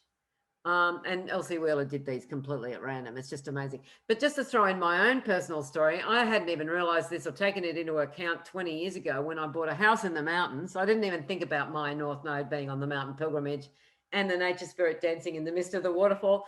And the nature spirit, well, the name of where I bought in the mountains is Katoomba, and the Aboriginal word for the Australian, obviously, Aboriginal word is Kadumba, and that means bright, shining, falling waters, which is waterfalls. And in that area of Katoomba where I bought, there's more waterfalls than anywhere else in the Blue Mountains. And the Blue Mountains is very much, it's a UNESCO World Heritage Site. I mean, it's major. It's not a minor area that's got a hill. You know, it's gorgeous and amazing. So anyway, that's a bit about my story. There's my North Node on the mountain pilgrimage, and I drive up there every week because I have an Airbnb and I do too much work. But anyway, that's a bit of a side thing. So Pluto's going, it's really interesting having Pluto on my node after having it on my ascendant and opposite my Uranus and the whole thing. It's been, hasn't been easy. And the Queen's experiencing that, of course, as well. I'll come to this chart in a minute that we've got coming here in front of us. But yeah. So Pluto is going retrograde on that. And so it's going to be an interesting, I think there's just a lot more of the same. I think there's going to be a lot more restrictions. We've got Saturn going retrograde on the train entering a tunnel, which is Aquarius 14. And that can really talk about, just make sure I'm saying the right degrees. I get tired and my brain starts to leak out. Yeah, Aquarius 14 is a train entering the tunnel. Because Saturn's on that degree, I think that we are going to need to be focused. We'll always need to be focused, but I think that there's a lot of things that we're going to still be cut off from. This whole thing is not going away in a hurry. This is not going away. And so we're going to experience a whole bunch of stuff that's very similar as what happened last year. There will be a lot more about vaccine passports, so who's getting the vaccine, who isn't. And trust me, I had to leave Facebook because I couldn't stand seeing all my good friends really excited about getting vaccinated. I can't get excited. I can't anyway. I don't want to go on about all that. But because some of you might have been vaccinated, but I'm not. No. Anyway, it's just my strong-held beliefs. But yeah. So this year is Anyway, we've got a chart here that tells us a bit about this year, and it was suggested by Gail, and it's, Venus and the North Node and Aldebaran all conjunct on May 17, which is a really super interesting time. So that, I do know it, but I'm still going to go to my book. That degree there is Gemini 11, and it's newly open lands offer the pioneer new opportunities for experience, which is a really... and we're doing this for Tucson, Arizona, but so obviously this is for Tucson, the next degree on being the MC, but it's the black slave girl demands her rights of her mistress. You see, this is also about protest. All Gemini is just full of them. I mean, it's just absolutely got 5 Sabian symbols that talk about going on strike. And this is one of them. It's the degree following that degree is the newly open lands offer the pioneer new opportunities for experience. And, that's a really good degree. We really want to know about that. The degree before it is one where we can lose control. By the way, this is not one of the degrees that I put with protesting, but it is one of the degrees where we might find ourselves losing control. It's the aeroplane dives towards the earth as though falling, Gemini 10. So this can be where we go, and this is where the nodes are, right? So we're talking about a major thing, obviously conjunct Aldebaran and, all of that stuff. It's obviously a major moment that's going to reflect on the year. So Gemini 10, which Venus, the North Node is going to go back on before too long, as the aeroplane dives towards the Earth as though falling. It's going to be super interesting to see what happens. See, the newly open lands. Oh, I've never thought of this before. The newly open lands is the travel, and the plane is getting on the plane to go to travel, but the aeroplane is falling. So it feels to me like it's pretty obvious. You don't need to have a crystal ball or the Sabian symbols or astrology to know that a lot of these airline industries are going to go down the toilet. They have to. They haven't got 500 people on every plane going somewhere, or especially not from Australia. I don't know how it is in the States, but I don't imagine that you're traveling nearly as much as you might normally. So, but the newly open lands offer the pioneer new opportunities for experience. Of course, what that's saying to us on the positive level is that, like what new areas can we get into? Like we might have wanted to be, they're traveling in the States internally, I think is what you mean. Yeah. Not, I don't know. Are people traveling internationally? Do you think? Domestic, yeah. That's what I thought. Yeah. It's a lot of domestic travel. We've got that a fair bit in Australia as well. But here's what they did. This is bizarre. Just about a month ago, they announced that a lot of domestic travel in Australia was they were halving the flights across many airlines, right? Halving the cost of flights. So if I wanted to fly to my mother's place, which is a 7-hour drive, right? If I wanted to fly there, I could fly there. I don't know. I didn't buy a ticket, like for $50 return or something. And so a lot of people went and bought flights, and then they did the shutdown again. We couldn't go. Oh, I didn't buy a ticket, so it wasn't affecting me. But people who'd organised to go to the state of Queensland for holidays, because a lot of people go to Queensland because it's warm there, and it can be cold weather where we are and it's warm there, they couldn't go. And so a lot of those tickets were annulled because there was no cancellation policy. There was a cancellation policy, but it was that you weren't going to get your money back. It's like, and this is across the board. This sort of thing's happening, where people go, oh, I'm going to take my beloved out for Valentine's Day. No, you're not. You're staying at home. And she won't be able to come and visit you because she's outside your area. It's like, oh. So this has been, so the newly open lands offer the pioneer new opportunities for experience. Wanting to get more into the more positive side of that is, especially after we've been held down for so long, that a lot of us have got itchy feet. We want to get back into life. But there's a whole bunch of people also that are going, no, I can't be bothered. That's a bit me now. Like I hardly go out. I don't do anything. I hardly see anyone. I don't reach out to people. I just don't. And it's like, there's a million reasons for that. So, but most of it's got to do with this stuff, So, but the newly open thing is that perhaps we've always wanted to be a yoga teacher. Maybe this time now it says, yeah, okay, take it on, start. Maybe you wanted to do stained glass hobby or something. I don't want to make it sound banal because it can be really impactful and amazing. But the newly open lands offer the pioneer new opportunities for experience where we might go, I really need to get into this thing. I've been meaning to study it for years. I'm going to get into that now, that type of thing. But, the karmic condition of this conjunction here is the black slave girl. No, the quest degree is the black slave girl demands her rights her mistress. So that's an interesting one. It's going to continue on with this. And here's me going on again about the New World Order. The part of the divide that they're encouraging now is that we'll turn against each other. Anyway, I don't want to go on about it too much. Yeah, so you said this is the show normally held in February. I'm not sure, Diana, what you mean. I might have lost the plot. Okay. Anyway, yeah, so does somebody want to say something? Dale, have you got anything further to say? Do you want to say anything about this in particular? Oh, the gem show. Right. More just kind of putting some things together.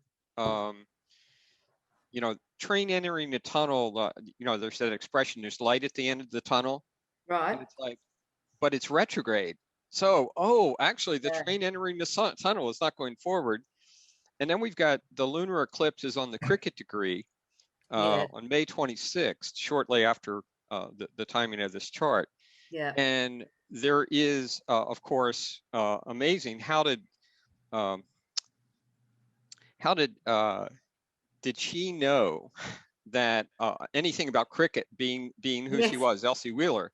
I But know. she came up with cricket, and of course the main thing about cricket is it's not cricket. That's right. And there's an American equivalent sport for this. It's called moving the goalpost. Oh, And yeah. what we've seen probably worldwide, but certainly in this country, well, you just do this, and then things will be. Then we'll go back to normal, and then we'll go Yeah. back to normal. So, Yeah. I think we can safely predict.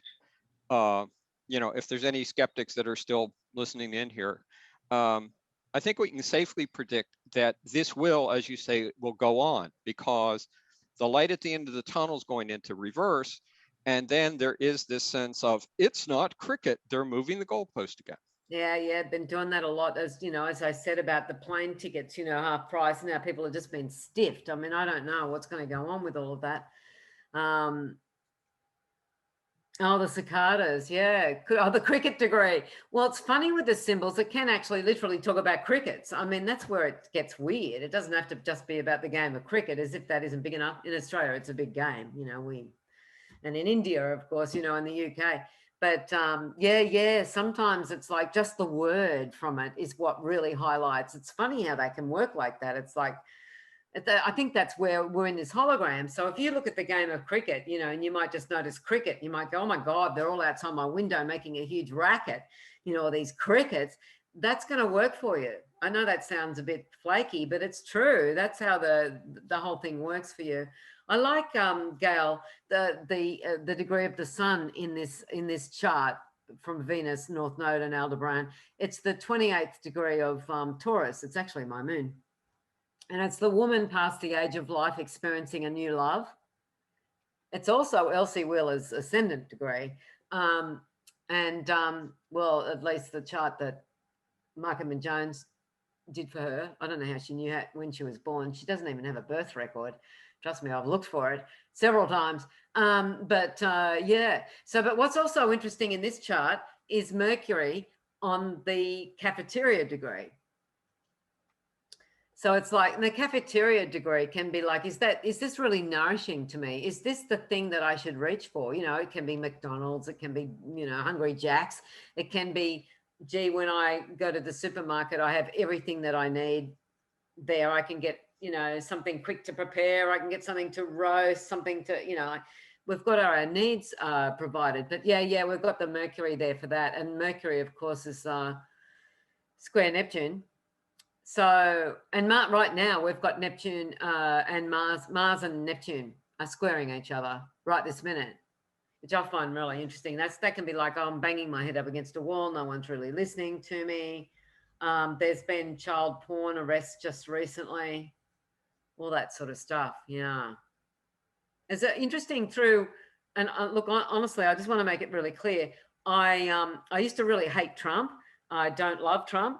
But I don't love Biden either. I'm an Australian anyway. I've got no flesh in this game. But certainly, my ideals have really gone to me being on the fence. My progressive Mercury has just been on the two lovebirds sitting on a fence, and I found myself really on the fence, looking at both sides. Where I never used to look to the right side. It was always like, no, leftist politics is where it is. Well, of course, the Liberals are neoliberal. It's just corporations nowadays, so it doesn't really matter. But I just wanted to say that during the time that Trump was still president, Neptune was on the it's one of the degrees of being the evangelist. In a huge tent, a famous revivalist conducts his meeting with a spectacular performance.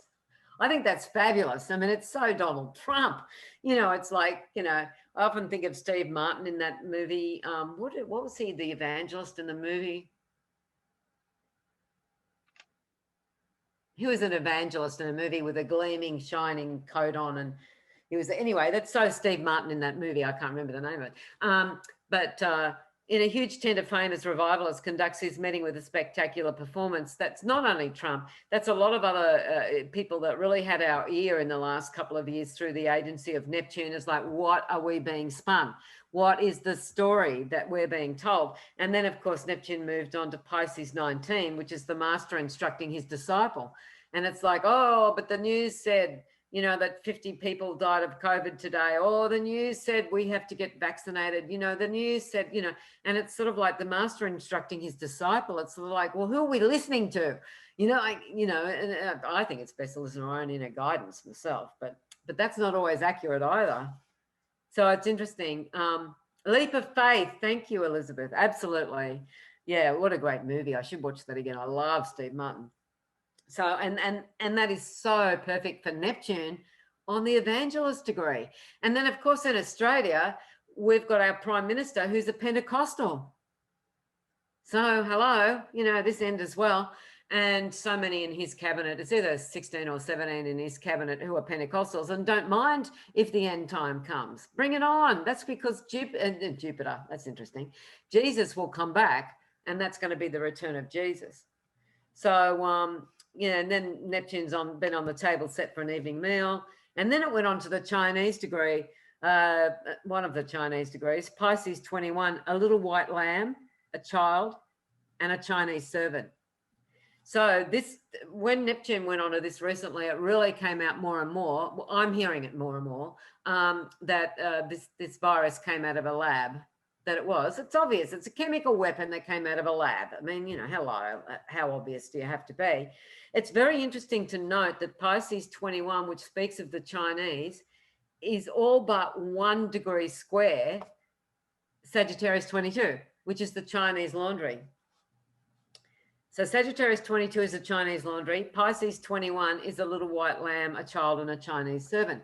What I'm saying is that when something gets to the next degree of Pisces 22, it's square the Chinese laundry degree. I'm not making a lot of sense there, but it can be 1 degree off. It doesn't worry me. If people go, yeah, that's not really exactly square, it's 1 degree off. It's like, yes, but they're both Chinese. They both speak of the Chinese. And so,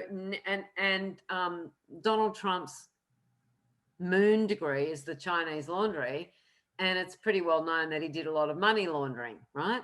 So it can be about money laundering, it can be about the Chinese, we know that. So recently there's been more talk about this virus. It's very cautious talk, they're not really saying it out loud, that it came out of this Wuhan laboratory. Now, another thing that's happened just recently is that they've said that you're not allowed to say the Chinese virus.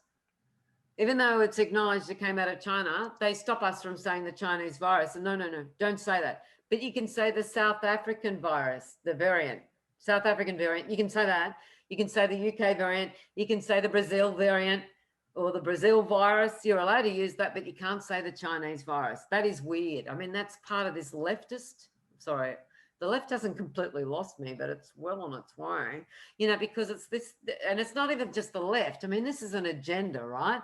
So, yes. There's also the Chinese of 18 Gemini. Thank you, Gail. Exactly.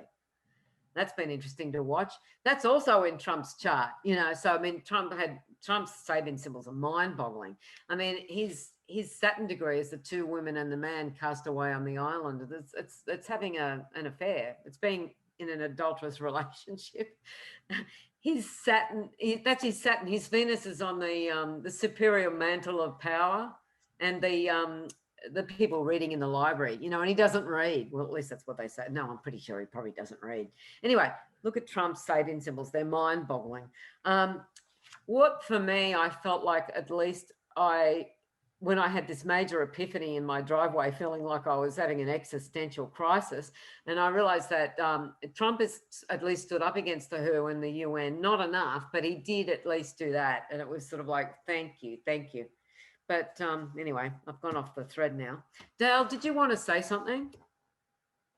To go back to the first chart, and we have the general gracefully accepting defeat. Oh yes. You know, it's pretty well agreed by the political experts in the states that the reason that Trump lost was because of the COVID issue. Oh, totally.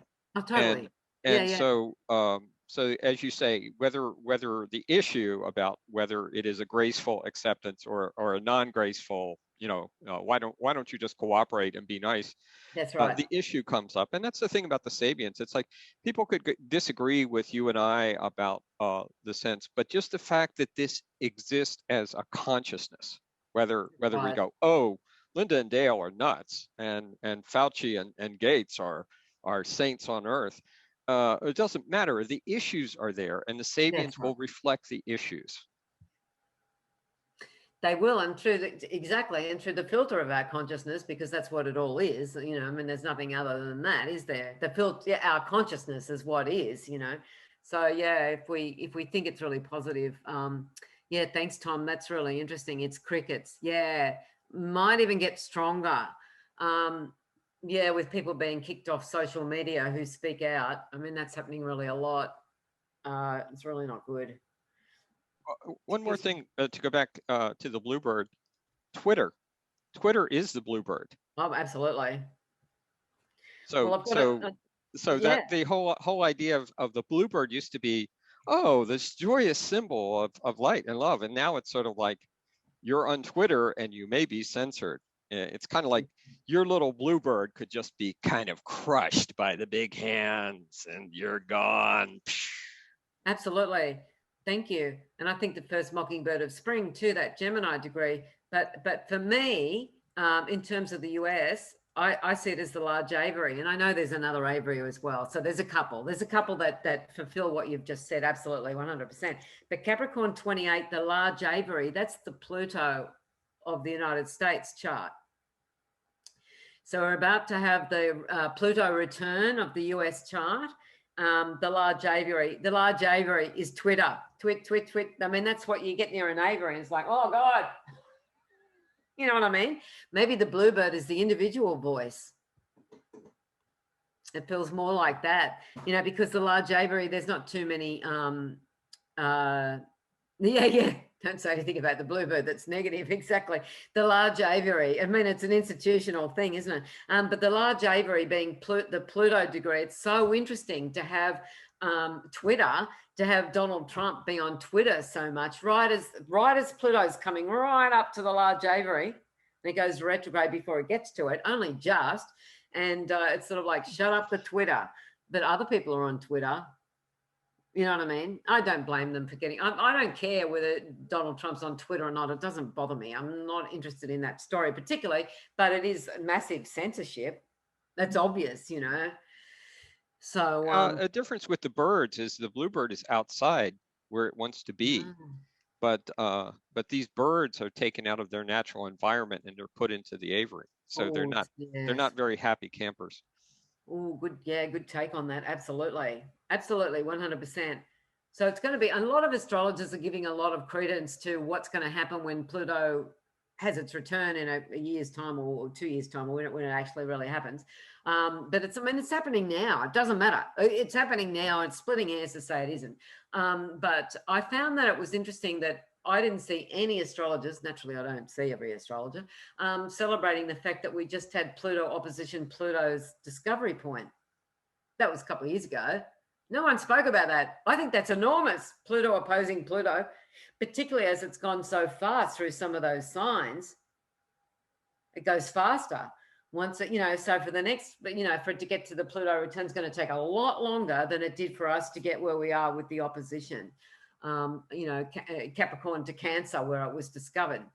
So I find that really fascinating, that, and I think that the whole power structure thing really ramped up a lot a couple of years ago. And I know it's been doing that for years, but it felt like it just really kicked in a couple of years ago. I don't know how they felt about Trump being elected. I mean, they obviously wanted Hillary. I don't know how that worked, because they don't get who they don't want, you know. But maybe that was beyond their. What do you feel about that, Dale? The election of Trump? Well, you know. Well, I think there tends to be a the powers that be, because it's so expensive to become a president, that they can live with either candidate, and I thought that.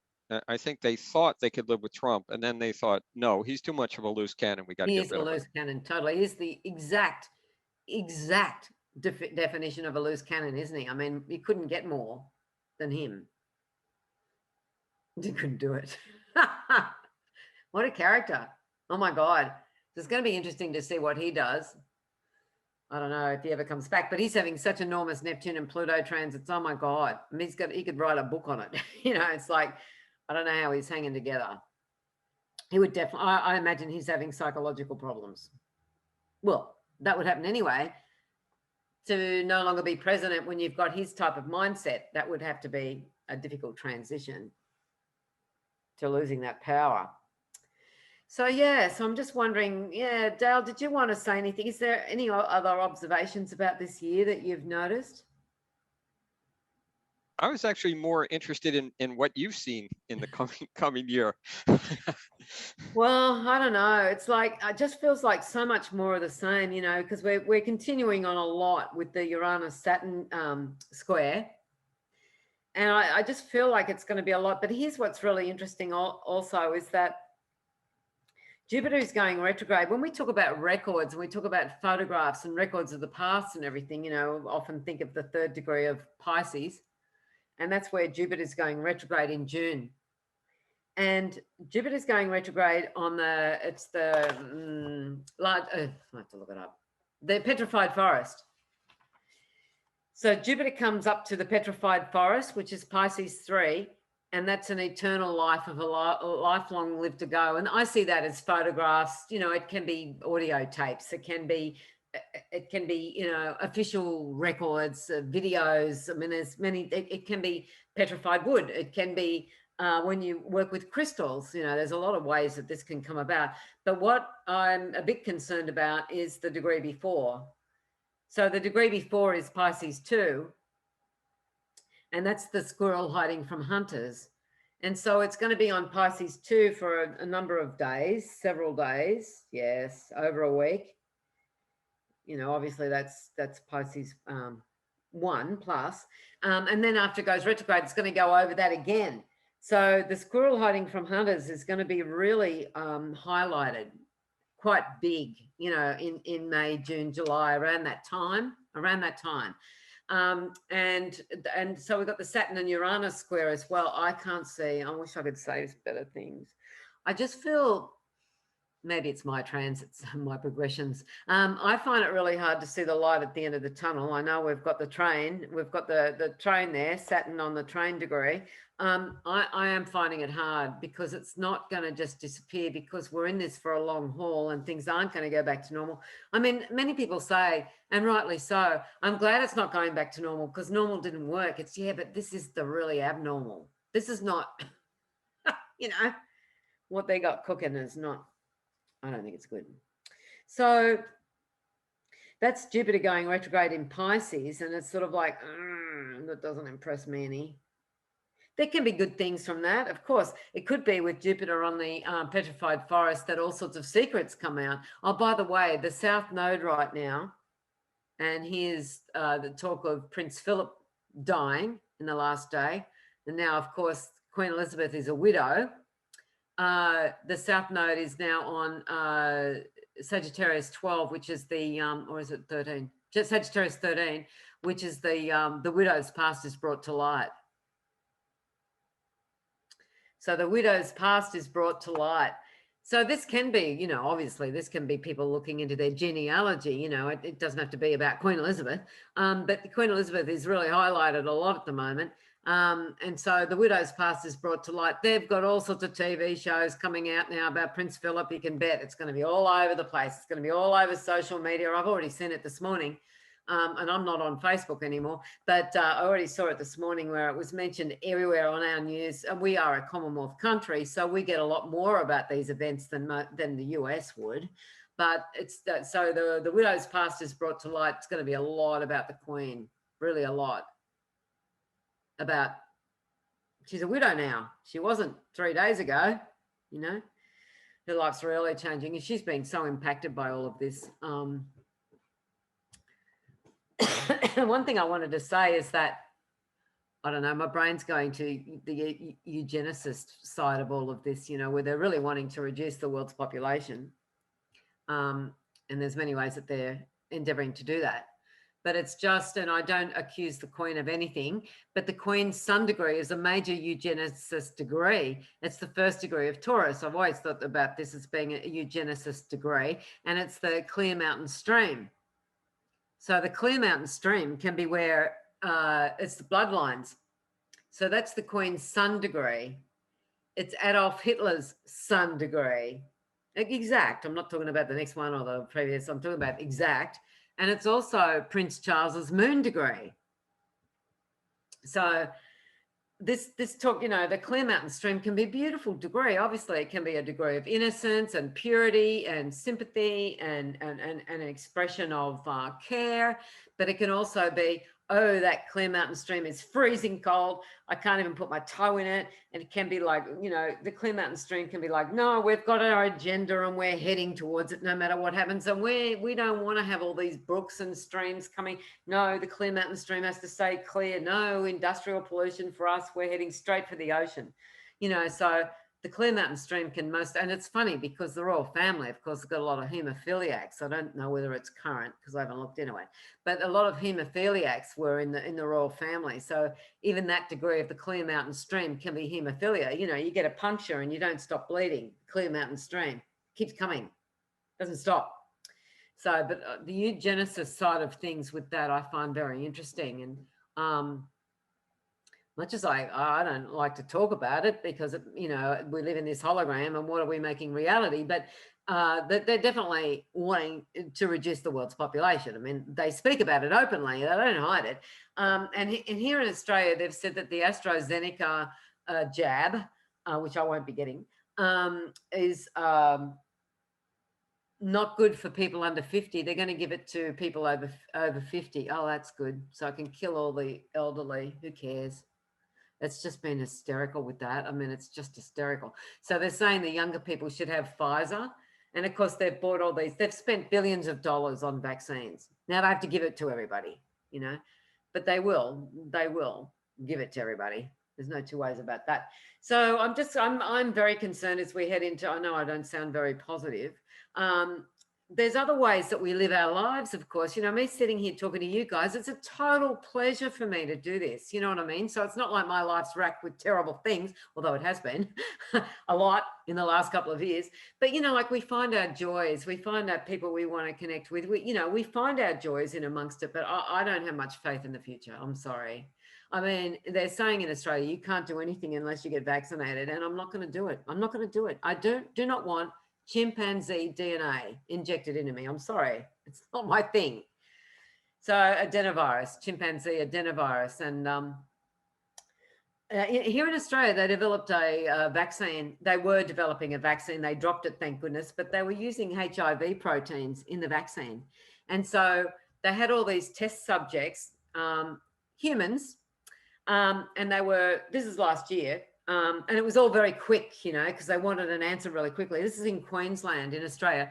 They put HIV proteins in there, and whatever this means, I don't know. But everybody who was involved in the test of this vaccine was said to be tested negative positive.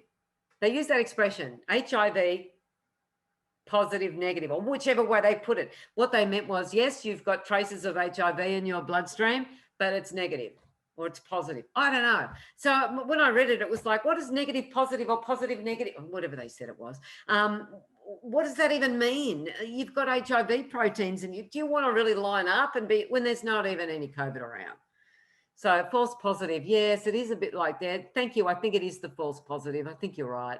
I think I was just being over the top dramatic, but you know, it's like, I really couldn't make my head around it. It's like, well, do these people have HIV proteins in them or don't they? Yes, is the answer. Yes, because they were injected into them. So they pulled that one, of course, but it's like, why would you even think to be injecting that into people to boost their immune system? No, thank you. I'll do something else.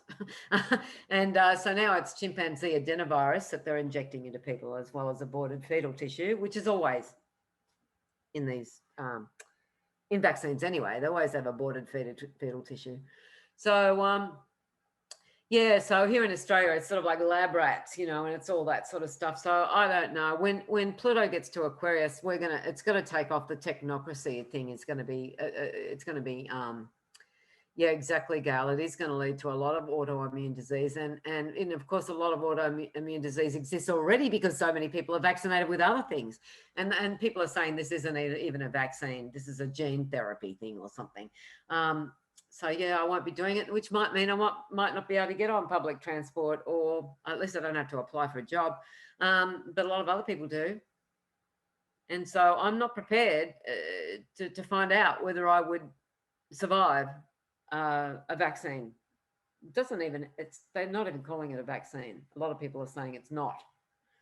So anyway, so it's a bit hard to have that faith in the future, you know, but I think that we've really got to, we've got to bolster our faith in whatever way we can and make good use of our days, you know. Gail, did you want to say something? You said that those degrees in Gemini there's a lot of degrees that are about demonstrations, or so I mean there is a chance that people might demonstrate or raise up and speak out against this whole thing, maybe. Maybe, I hope so. Well, you know, especially the node now is going over. So we had Venus going over all those degrees last year, like for months, you know. So it you know, it did a big swipe of protest. And I mean, I saw through Facebook that a lot of people in the States weren't seeing how many protests there were, you know, because I'd post something on Facebook and some of these people were, you know, very switched on. A lot of them are very switched on people. And they'd say, we're not hearing anything about that in the United States. If you didn't look or come across it on YouTube, you wouldn't know. But there's been enormous protests. I mean, really out of control, some of them terrible. We know you had that also, you know, Minneapolis or Minnesota or where it was in the States. It was terrible last year. And that was on that Venus retrograde where they had that big one where they burned half the city down. There are groups here in the States that are enacting lawsuits against the government. I mean, there's lots of groups, the greater resistance cells, the people, you know, pockets of people everywhere, but the, you know, speaking out or grouping together, but it's going to be difficult to say really do much with the military. They don't take any notice because we don't live in a democracy, which I'm sure Dale would agree with, you know, and you too, Gail, I'm sure. But you see, when they went to war in Iraq on a web of lies of weapon and mass destruction, you know, a lot of people believed what they were saying. You know, a lot of people were watching the news and going, Saddam Hussein can release a nuclear head, you know, a nuclear weapon in 25 minutes or whatever the bullshit, excuse my language, that they were saying. Absolute bullshit. And a lot of people believed it. A lot of people went into, you know, that. So in Australia at that time, I don't know exactly how many, but we've got something like 22 million people in the whole of Australia, which is the same size as the contiguous United States. Australia is the same size as the United States without Alaska. So we had 1 million people march against the Iraq war. 1 million. You never get Australians off their bums to go and do something. I mean, we'd really rather have a barbecue. You know, we'd really rather go to the beach or be apathetic. We're a very apathetic country, in fact. But they got off their backsides and marched. 1 million people in Australia, and they still went to war. Well, it wasn't even war. It was an invasion. It wasn't war. They just invaded Iraq against all these people's wish. No democracy. That was 1 in 20 people marching. That's a lot of people. And I didn't even go because I had some reason I couldn't go. I can't remember what it was. But I should have been there. There's a lot of other people who could have gone. So it's just amazing. They don't care what we want. They're a corporation. And that's another thing that the people don't know mostly is that Australia is a corporation. It's incorporated in America, in the United States. The United States is a corporation. It's not a country anymore. It's a corporation. I don't know the ins and outs of that. And gee, it's hard to find it on Google. They are a corporation. It's very hard to find people talking about that terribly much, except maybe on the dark web.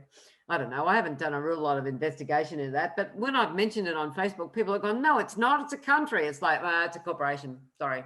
so they can get away with this stuff. Because like in the Constitution of Australia, in the Constitution, the only body in Australia, political body, that can call quarantine is the federal government, right? It's the state governments cannot call a quarantine. They can't do it. They're not allowed to. It's not in the Constitution. It's only the federal government, but it hasn't been the federal government calling these quarantines. It's been Victoria, which has been horrendous. 6 million people live there. They've been treated like this is a new world order smart city, Melbourne. So this is part of the experiment. This whole thing has been Victoria, Melbourne. They've copped it worse than anywhere in the whole of Australia. There's 6 million people living in Victoria, and so we know absolutely 100% that they're being unconstitutional because it's the states that are calling the quarantines, and the federal government's been going, oh no, you shouldn't be doing that, tut tut tut, doing nothing about it, just like they did nothing about the fires. They didn't even attempt to put out the fires when the fires burnt in Australia for 6 months. Just mind-boggling. You can barely believe that this is possible. Anyway, so the states are calling the quarantine, and they're able to do that because they're a corporation. They're incorporated, so they can be outside of the Constitution. I think you'll probably find that. I'm no expert in this, and I don't want to sound like I think I am. But this is possibly how the US gets away with a bunch. You know, if they confiscated guns, they could probably do it under the corporation. I don't know enough about it, but sounds right to me. I just want to point out the obvious in terms of the synchronicity of you presenting, Lynda, for Tucson, because Chiron is on the teacher gives new symbolic forms. So you had to be presenting right now. You had to be presenting. I love that. Thank you. And I have looked at that because I noticed that Chiron's about to move on to the president of the country or the ruler of one's nation. Yeah, and I think that the hope here, the last time Chiron was in Aries, Chiron has in mythology, there's stories of everyone who Chiron trained was going up against overwhelming odds. Oh. And the last time that Chiron was in Aries was when the Vietnam War was overwhelmingly popular. Oh, wow. And when the time between the beginning of Chiron and Aries and before it left, the public sentiment turned, and a significant part of that was the veterans. The Vietnam veterans came back, and you know, just not all of them, but some of them came to the White House and they threw their medals over the fence because they felt so horrible about what they had done. Right. This time, in terms of veterans, you don't hear this in the United States, but in the Netherlands, a group of veterans of all ages stood in front of the protesters, facing off against the police who had their big riot shields and whatever. So I think veterans could be a significant part of this, and people in the service. In the United States, something like 55% of the military families and veterans are refusing the vaccine. So then Biden and company have come out and basically said, you must, soldier, you must get the vaccination. So it'll be interesting to see if there is a similar kind of protest by the veterans basically leading this. But every time Chiron is in Aries, individual people just think, I'm all alone.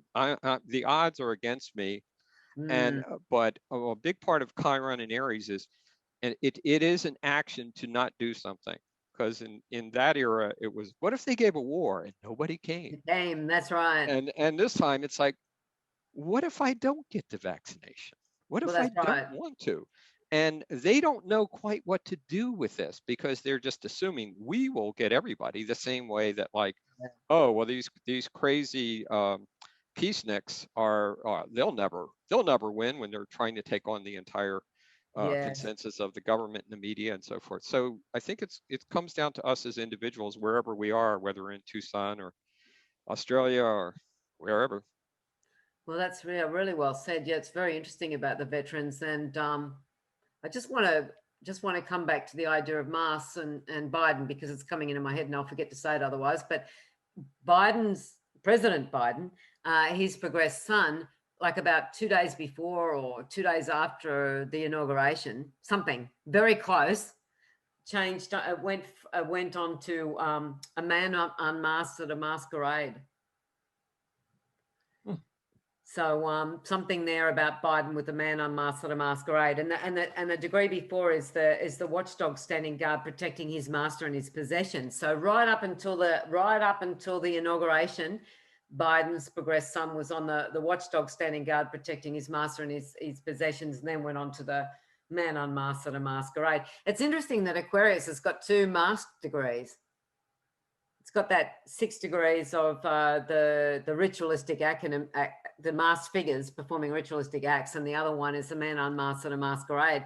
It's fascinating. But going back to well, it was Venus in Gemini.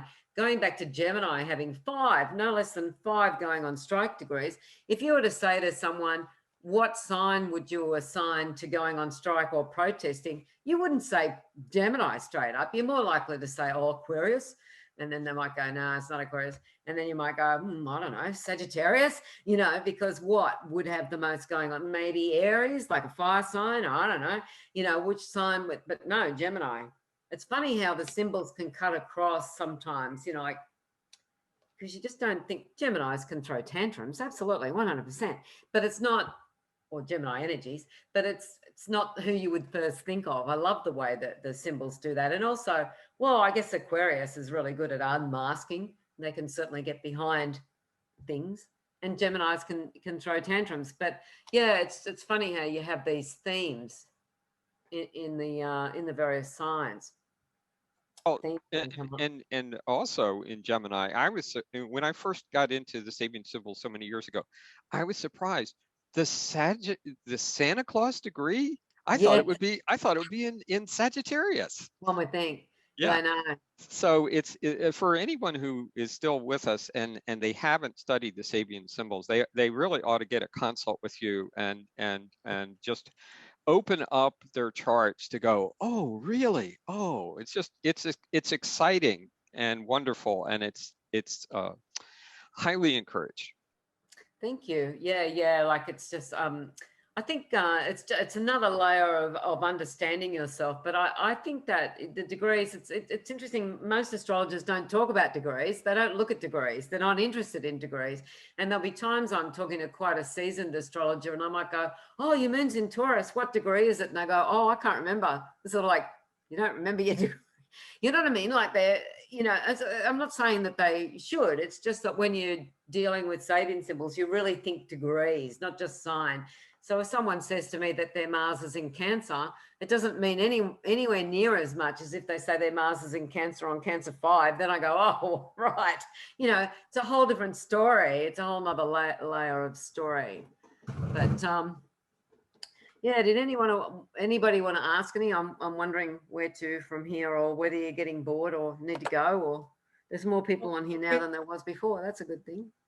Oh, yeah, the Southern Hemisphere thing. I saw you said that. Yeah, thank you. The question is Southern Hemisphere astrologer, with the seasons. No, we don't switch them. And I've had a lot of people bring that up, as you might imagine, over the years, and it's a worthy question.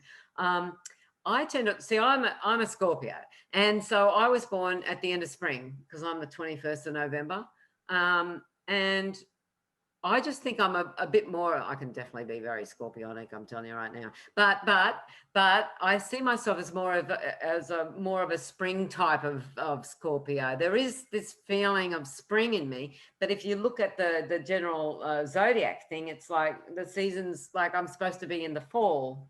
No, I don't think it makes a hell of a lot of difference, except Capricorn is when we're dying of heat and having forest fires here in Australia. So there is obviously a very big difference, but I tend to just move away from the idea of the seasons in terms of, it doesn't change my interpretation of anything. I don't take it into account at all. I do a lot of people's charts that are from the United States, they were born in the right seasons, I think we're just a bit more of a weird polarity here in Australia. The Southern Hemisphere doesn't have anywhere near as many people as the Northern Hemisphere, like nowhere near the number of people. So that's an interesting thing as well. I'm sorry, it sounds like an empty answer, but I just don't take a lot of notice of it. I don't think there's a lot. I just think that us Scorpios are a bit lighter maybe, because when we celebrate our birthdays, it's a gorgeous spring, you know, it's not in the depths, going into the depths of winter. So, yeah, I hope that's answered that. I don't know if it's. Well, I'd like to say like Cancer and Capricorn can each be very brutal in their own way. So they both fit both the summer and the winter. Yeah, I think so too. I mean, there's so many other, you know, variables. There's so many things outside of the seasons. And I think that, you know, that was guidelines for a long time ago. Maybe, you know, we all travel around, you know, we go to the Northern Hemisphere, suddenly we're in winter. We were in summer before, you know, just yesterday. So I think that the whole seasonal thing, it's probably a little bit, I don't know why I'm even saying this, but it feels like it's fading. Like it's not as important as it used to be, because we travel. Or you know, we're not confined to our own little cabin, you know, in the seasons, you know, where I don't know if any of that makes any sense. I'd like to think that a summer Capricorn would bring out the more pleasure-seeking side of Capricorn that people don't talk about enough, and then a winter Cancer would be like, come into my home when it's all cold outside, and I can bake you all these treats and nurture you in my secluded little safe area. Yeah, that's absolutely. I think that's it. I've always thought of myself as a bit more of a springtime Scorpio. Yeah. I have thought of that, you know what I mean? But Yeah. I don't, and I'm definitely a lot lighter. Look, I'm an anomaly though. I've got 4 planets in Scorpio, and I wear my heart on my sleeve. I talk about my private stuff at the drop of a hat. So I don't know where all my Scorpio is. It's certainly not in the depths of winter. Oh, in what house? 11th, 10th and 11th. Oh, well, that makes sense for being more open about things. Yeah, true. Yeah, but it's a bit unnatural for someone with 4 planets in Scorpio, with everything square Pluto in the 8th house. I mean, it's just like, oh, I've got a very strong Pluto. So in autumn Taurus, are they darker? Like, do they like have a more obvious dark? I would think so, probably, possibly. Hard for me to know. My daughter is a Taurus. My moon's in Taurus. I was born on the full moon. My moon's in Taurus, my daughter's Taurus, and my son's in Scorpio, and my son is a Scorpio. So that was funny how that worked, you know. And like an autumn Gemini, is it like there's chaotic winds blowing during that time of the year? Okay, yeah, probably. Yeah, so it would definitely have some, it always has had an influence, but I think that we're a lot more, we don't live in the natural seasons anymore, you know, like it might be winter outside, but we're inside and it's, you know, it's hot from central heating, you know, like we just don't live so much in the seasons. I think it'd be great to go back to that. I've just discovered that I actually like the cold more than I thought I did. That's been an interesting thing. It's sort of like I turned down the heating up in the mountains, and I go, no, I actually want to feel a bit of a chill. Don't always be warm inside, you know, let the cool air get on your body. We need it. So yeah, that's been an interesting thing for me recently. It's gone, no, I actually like it when it gets a bit colder. I'm not a big fan of the depths of winter though, but we don't have winters like you guys do here. It's like very unusual. We just don't. And I think a springtime Libra would bring out all the flowery, beautiful Venusian traits of Libra. Yeah, that's fine. I think you're right. I think that is a generality there. Thanks so much for the question. Yeah, definitely. The most confusing ones though are Aquarius and Leo. Like those seem like the northern hemisphere seasons fit them so well. Right.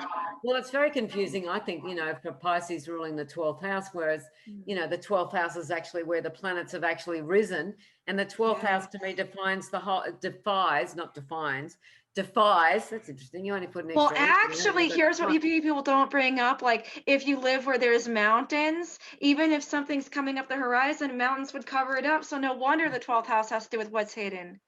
Oh, there you go. I'd never thought of that one before. I'm not sure. Yes, coming from the person with a huge 12th house stellium. There you go. Well, I reckon the 12th house is a lot stronger than people give it credit for. Certainly. The 12th house is not people, they need to rechange that. And the reason I thought of that was because of Rob Hand. I went to a lecture of his in the 80s, end of the 80s here in Sydney. And the one thing that I left with that was he was just talking about it's a complete anomaly, the 12th house, and where we tend to think, oh, you know, the planet's just above the horizon. It's on the ascendant if it's just above the horizon. It's not a 12th house planet. Get over yourself. And people measure it like minutes into the 12th house. Oh, it's a 12th house planet. No, it's not. It's on the ascendant. It couldn't be more in focus if it's on the ascendant, you know, and it's those power places in the 12th house. I mean, even Gokulan, you know, the statistician, he said, you know, like those degrees, like right above the ascendant, are super powerful. It's sort of like, I think people have to get over the 12th house thing. Also, what people don't mention is that, like, since the first house is like all about like your personal power and like how you appear to everybody, it's because those planets are applying to the ascendant, so they're gaining exactly power. right. Well Whereas said. 12th house planets are separating from the ascendant, so they're losing power. I mean, that doesn't necessarily make them any less important, but it's just like they do have less of the natural oomph that the first house Yeah, does. no, I understand, but I actually think they're getting stronger because they're coming up to the, you know, the MC, and they're coming up in daytime. You know what I mean? Like, you know, it's that whole thing. Yeah, no, I think it's I think it's much stronger. I think it's more of a challenge to have planets in the first house. Yeah, because they haven't risen. They haven't done their thing. They're stuck down there. So if you're talking about being hidden away, let's ask Dale. Dale, have you got a thought about that? Well, in terms of that, in terms of the 12th house and the sun having risen, this is when we wake up from our dreams, and it's sort of like the day is starting, but you know what came to me in my dreams, and if anybody shares dreams, indigenous people would always, the first thing they do in the morning is they go, well, what did you dream? And so I think that's a significant part of this, and everything gets tucked away in the 12th house. Nothing is destroyed. So, you know, attics, basements, closets, and whatever. And then, you know, once you get to know these people, they're amazing. Oh my God, whatever is in the 12th house. And when someone has a pact to the 12th house, it's like, once you get to know them personally, you're like, oh, you are just so amazing. I had no idea. So yeah, 12th house people are, you know, the first house person, you know, it's almost like I'm, you know, like particularly the sun there. It's like the prisoner in the spotlight hits them when they're crossing the yard. It's like, well, I guess I'm in the spotlight. And 12th house is more like, oh, I'm not in the spotlight, and maybe I feel better. Yeah, it's interesting. Yeah, and of course, you know, or it can be dark there in the first house. I just think it's interesting, and it was through Rob Han. I was still learning astrology when I heard that night, and I just went, oh my God, that makes so much sense. But I don't have anything in the 12th, so I haven't really got an intimate knowledge of that myself. But it definitely feels like that. I went into a Facebook group and I said as much, you know, that I heard Rob Han say this, and you know, people, perhaps I was invited to a 12th house group, and I said, you know, perhaps they could really see it as being more powerful and empower themselves, you know, that these are planets that have risen over the horizon. They're not hidden. And I got howled out of the group really badly. I had people shout me down. It was like, okay, I'll leave this group. You're really into your, you know, I was trying to remove a bit of that victim feeling of 12th house, you know, that didn't work. I think I remember seeing you post that. Oh, really? Okay. Yes, I'm in some 12th house groups on Facebook. Oh, yeah.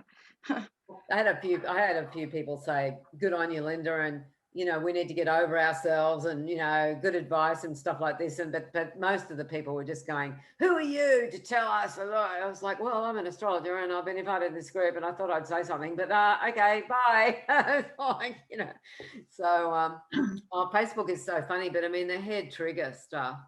Susie, did you want to say something? I just wanted to tell you how much we missed you and how wonderful this talk has been, and how I feel so inspired. Of course, I mean, you know, you've spent so much time in my house and with me that you really live and think the Sabian symbols, but I realized just how much I needed this, and you're just wonderful. So I just wanted to compliment you for being so extemporaneous and honest.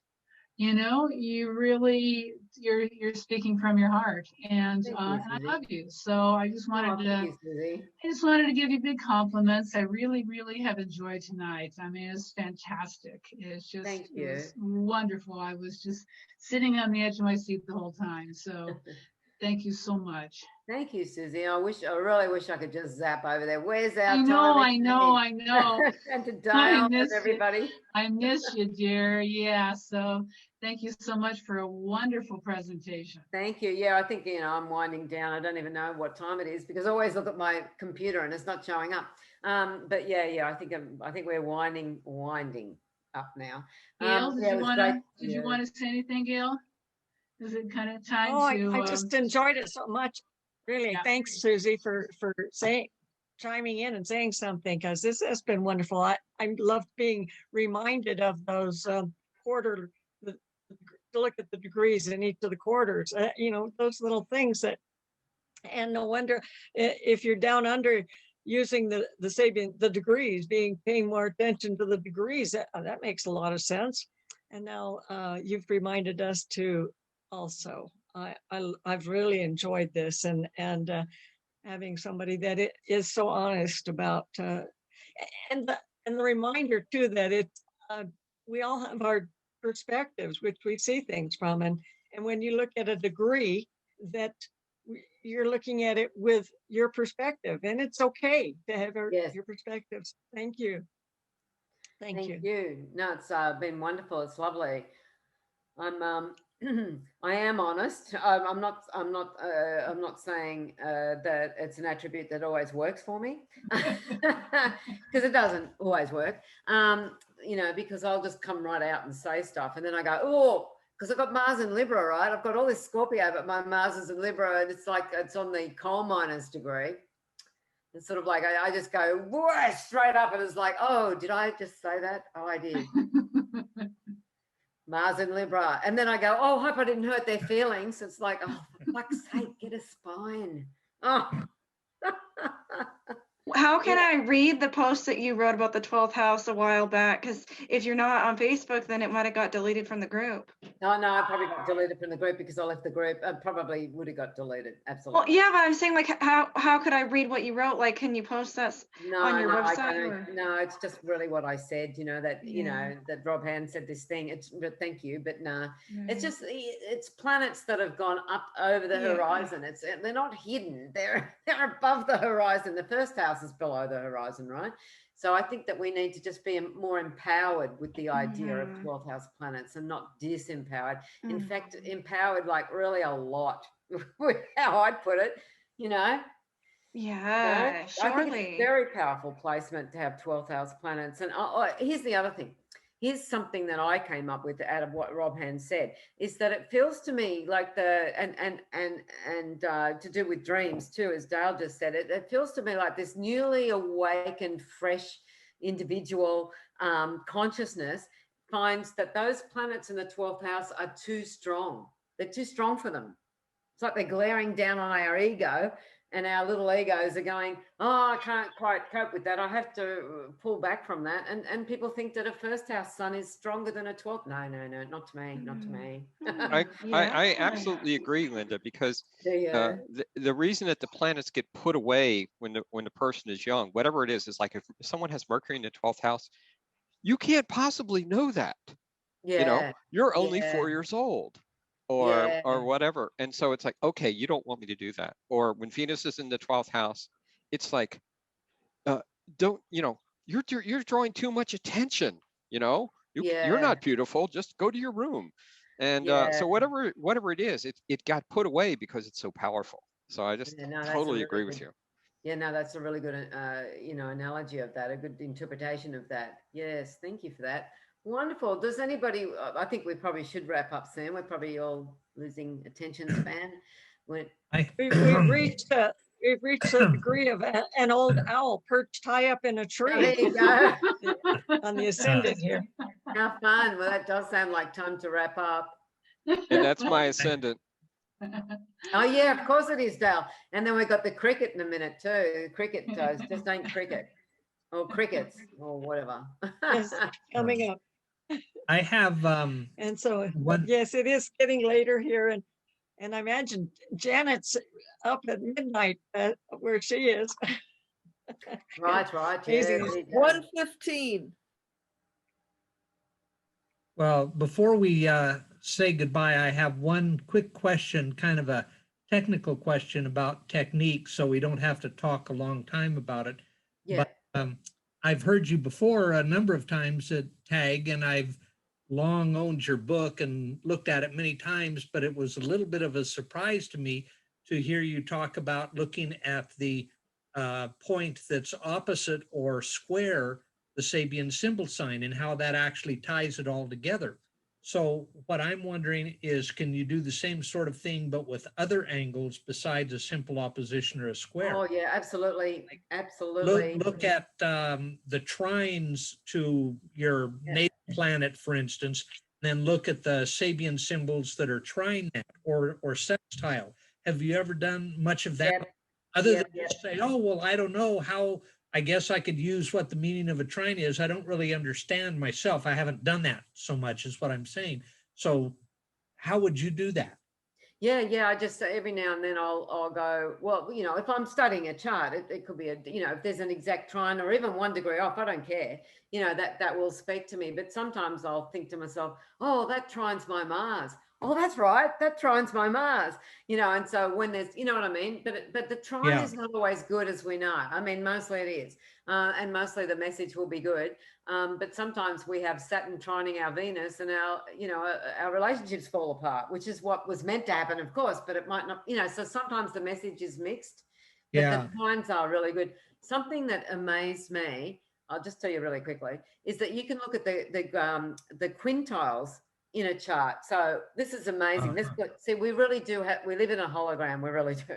Someone showed me years ago that you can choose a degree for a movie or a book or a poem or some creative venture. So you choose the Sabian symbol. And so in this case, like I always use this example. I don't know if I'm going to remember it all, but anyway, it's the meeting of the Literary Society. You would say that Dead Poets Society could be described as Cancer 23, the meeting of a literary society, because they met in the cave. You know, it was the meeting of the literary society. That's right.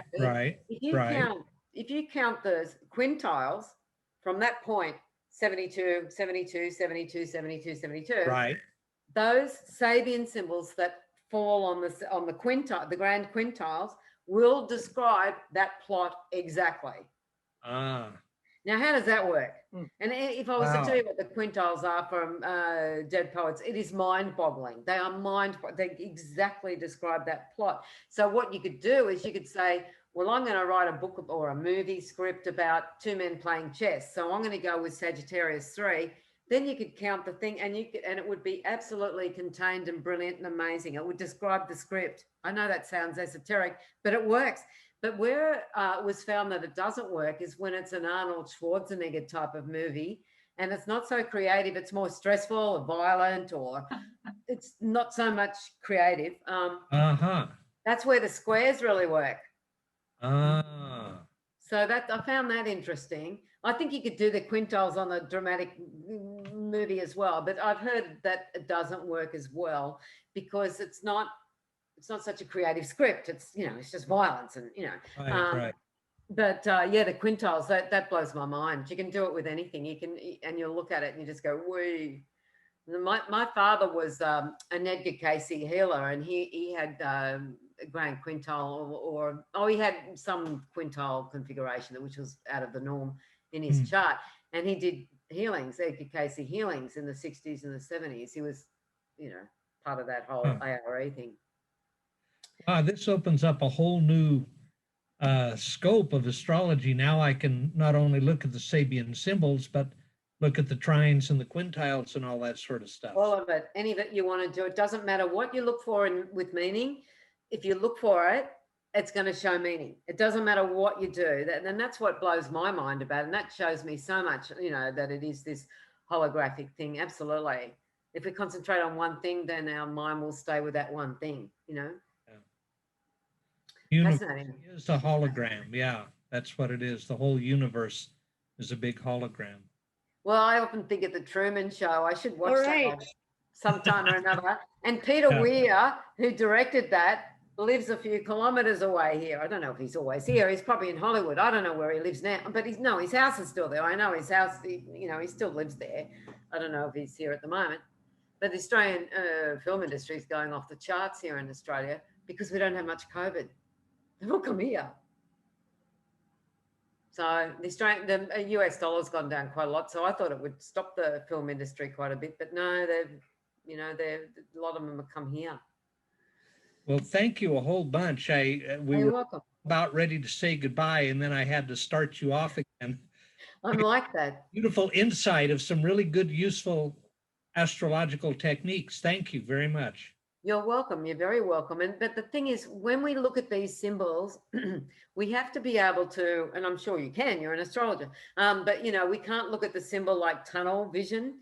It's like the train entering a tunnel could say, you're taking too many detours. You're not going on the direct route, or it could be bulldozing everybody to get where you want to go. So it's got to be filtered through your own consciousness and what the situation is. So and some people lose that track, So Thank you so much, Lynda. I know, it seems like it's a time. I mean, we love you. This was fantastic. Thank you, that was Susie. great. I appreciate it. Thank you so much. Thank All right, you. Thank you, guys. Yes. Thank you so Big much. hand for a big round of applause for Lynda. Thank you. All right, and I'll catch you so again. Catch you all again, and sooner rather than the next millennium, hopefully. Where All are we? right. Good night, All right. everybody. Night. Good Bye. night. Thank